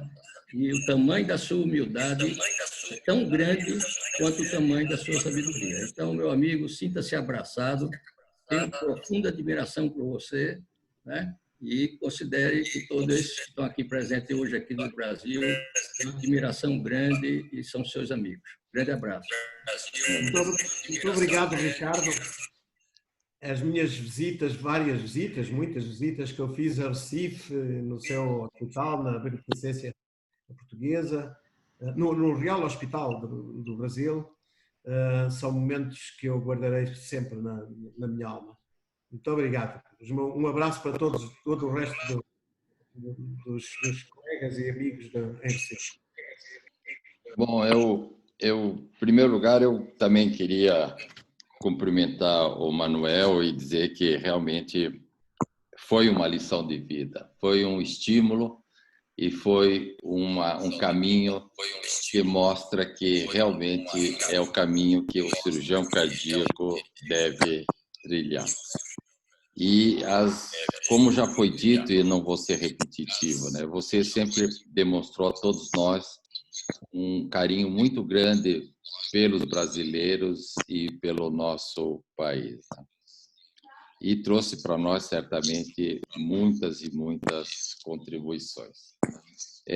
Pela academia, esse é o objetivo, né? Esse tipo de reunião, eu penso que seja o objetivo da academia, onde faz com que cada um que fale, a gente soma e a gente aprende e a gente cresce individualmente. Eu tenho que pedir desculpa pelas interferências, como nós estamos aprendendo a lidar com essas novas plataformas, né?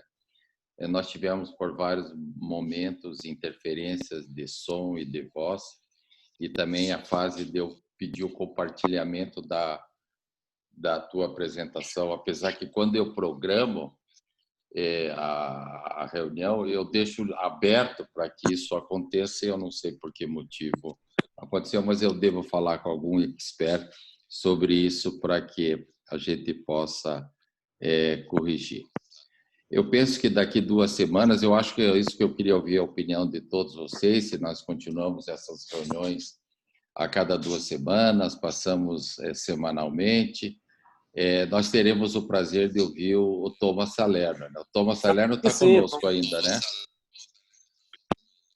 Está revestido.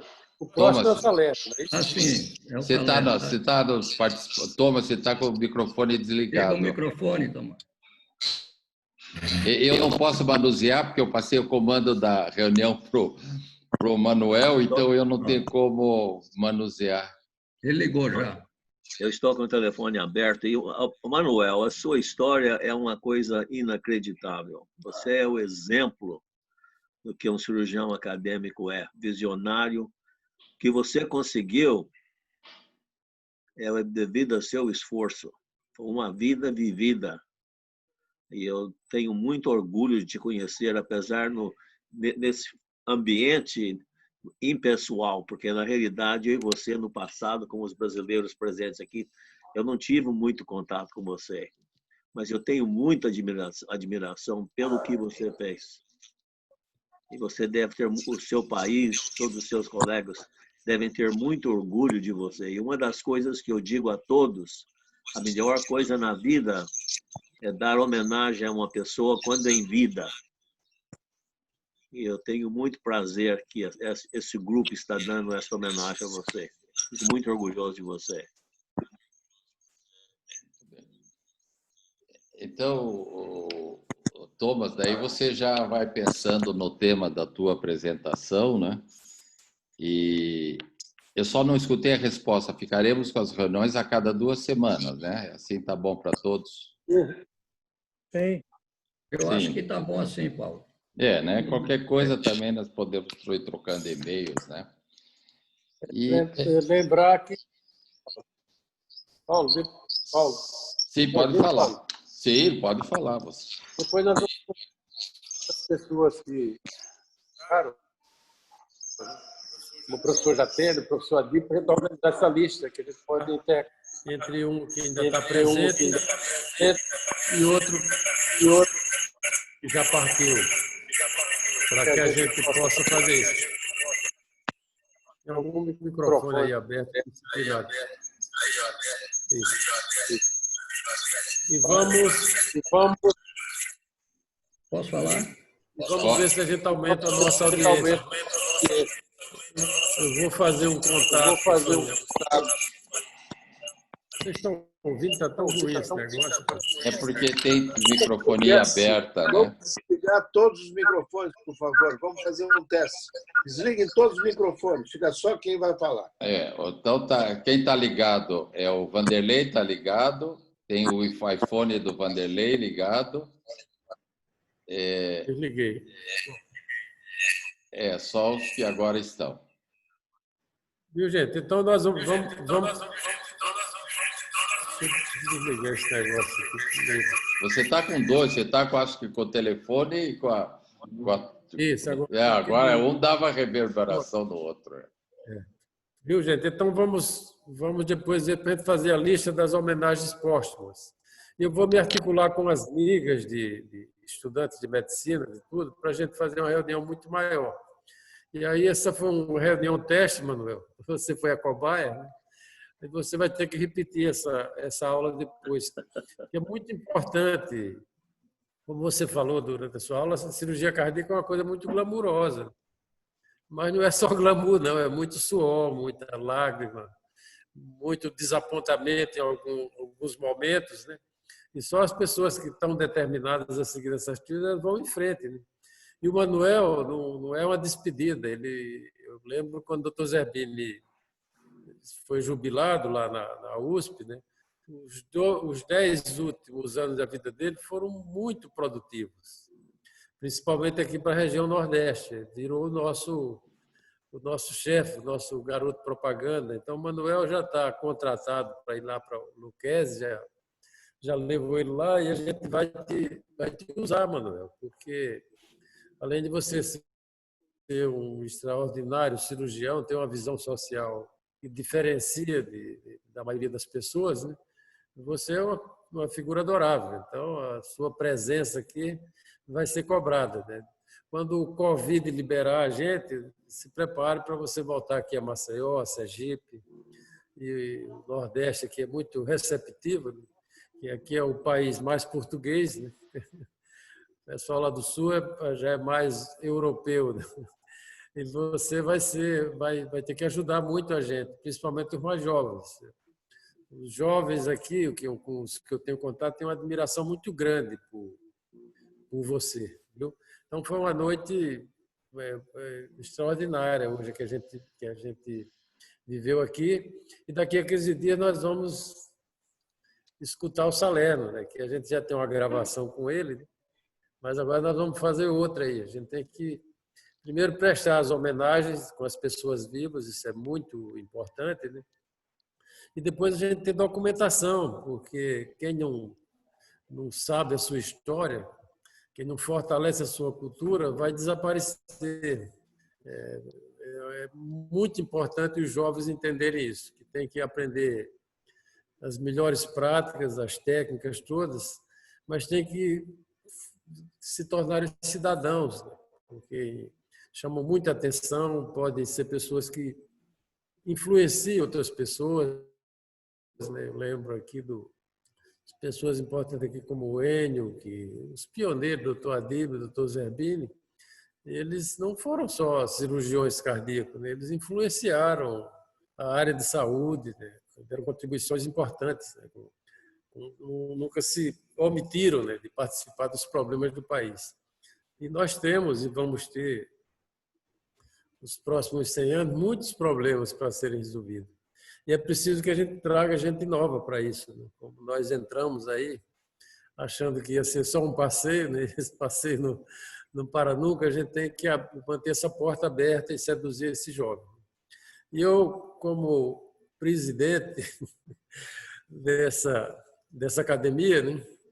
Espero passar logo à frente aí para... Já tem candidato aqui na tela, aqui, não vou dizer o meu candidato, né? Vou estabelecer um critério para os novos membros. Tem que assistir às reuniões. Eu vou ver um livro de ata aqui para anotar e quem não estiver participando das reuniões vai ter dificuldade para entrar nesse clube, né? É um clube que eu chamo o clube do afeto, né? Das pessoas que a gente admira pelo seu trabalho, né? Mas admira sobretudo como ser humano, como pessoas que ajudaram e construíram caminhos, né? Ajudaram a mudar cenários que eram difíceis, né? E às vezes intransponíveis. Então, estou muito feliz hoje aqui, direto aqui do sertão, da minha aldeia, né? Onde eu nasci aqui a 3 quilômetros aqui na zona rural, né? E de estar presenciando uma reunião com gente tão importante, né? Que fizeram coisas tão boas para a humanidade, né? E que eu tenho o privilégio de ser amigo de todos. Um abraço grande aí. E, velho Enio, você vai dar aula de história e eu vou complementar aqui com as coisas que eu sei. Né? Eu combino com você depois. Você e o Manuel pegaram isso do começo. Eu já peguei esse saco lá na década de 70, 74. Aí eu sei de tudo. Um abraço grande. Um abraço para todos, meus amigos. Paulo, com relação ao Salerno, não sei se ele concorda, mas ele tem uma belíssima aula que ele deu quando tomou posse na Academia Brasileira de Cirurgia Brasileira de Medicina, no Rio de Janeiro, e ele tem uma aula que é fenomenal, né? E que vai competir com essa aí do Manuel. Se ele concordar, fica a minha sugestão, viu? Não há competição para do Manuel, não. Manuel, você vai ser o primeiro mesmo, é o primeiro candidato a apresentar e será a melhor apresentação que já vi. Eu falarei o que vocês quiserem. Eu vou preparar alguma coisa de sentimento para vocês. Talvez vocês saibam ou não. Ou então estou à disposição a sugestão de vocês mandar o que querem saber. É uma aula conceitual, você resolve. Tá? Você resolve. Não daremos influência. E o Enio vai preparando a dele também, né? Ele já está preparado. Então, tá bom, gente. Agora, nós chegamos a ter 28 participantes, sabe? O Enio já saiu? Não. O mais velho é o Teles aí, manda ele se despedir aí. Ô Paulo, você quer convidar cirurgiões para participar nessas reuniões ou não? Sim, seria importante. Não, porque eu consigo convidar meio mundo para escutar essa reunião, se você quiser. Mas eu não sabia que seria aberto a todos. A capacidade nossa do Zoom é de 100 participantes. Essa que eu tenho, nós temos o plano, né? Então, podemos ter até 100 participantes e fica aberto. Eu, agora, além de nós, por causa do Ricardo me mandou o grupo da Sociedade Norte e Nordeste, eu pus o convite lá e depois ele repassou. Mas nós precisávamos também identificar outras sociedades, né, que queiram, para sermos um pouco, talvez, independentes da brasileira, porque a brasileira não, provavelmente... Temos que ver também se conseguimos, né, com ela, né? Mas a gente pode fazer da nossa própria lista também. E o ideal, fazemos todos juntos, né? Mas com quem quiser participar, eu penso que pode participar, porque assistir uma palestra como nós assistimos hoje é uma coisa tão lúdica, tão boa, que nós vamos dormir todos muito, muito bem, eu penso. Paulo, eu queria pedir desculpas ao Manuel, porque o meu compadre, de vez em quando, me coloca em situações inapropriadas. Se eu soubesse que eu ia ter que fazer essa introdução, eu tinha me preparado melhor. Mas, de qualquer forma, Manuel, eu queria dizer para você, como você disse bem, a sua vida foi uma lição muito importante para todos nós. E ficou. Foi mais importante para mim. Não, ficou para todos nós. É uma lição para mim, não é uma lição para os outros, não é? É uma lição para mim. Para todos nós. E queria dizer o seguinte, Manuel, que você receba um carinhoso abraço, não só meu, mas de todos os brasileiros, sobretudo o pessoal aqui do Nordeste, como você bem definiu. Não só um abraço de amizade, é um abraço com muito amor.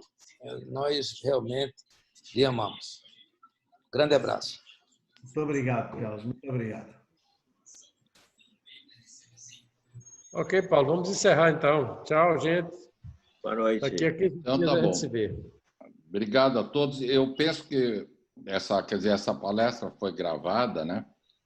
E depois eu vejo como a gente pode fazer, como o Manuel Antunes quer que a gente faça com essa gravação. Lógico que é uma gravação bruta, ela vai ter todas as falas, né? Mas o foco tem a apresentação do Manuel. Muito Ok, obrigado. então, bom final de semana a todos. Obrigado, Thomas. Final Um de semana. abraço. Um abraço a todos.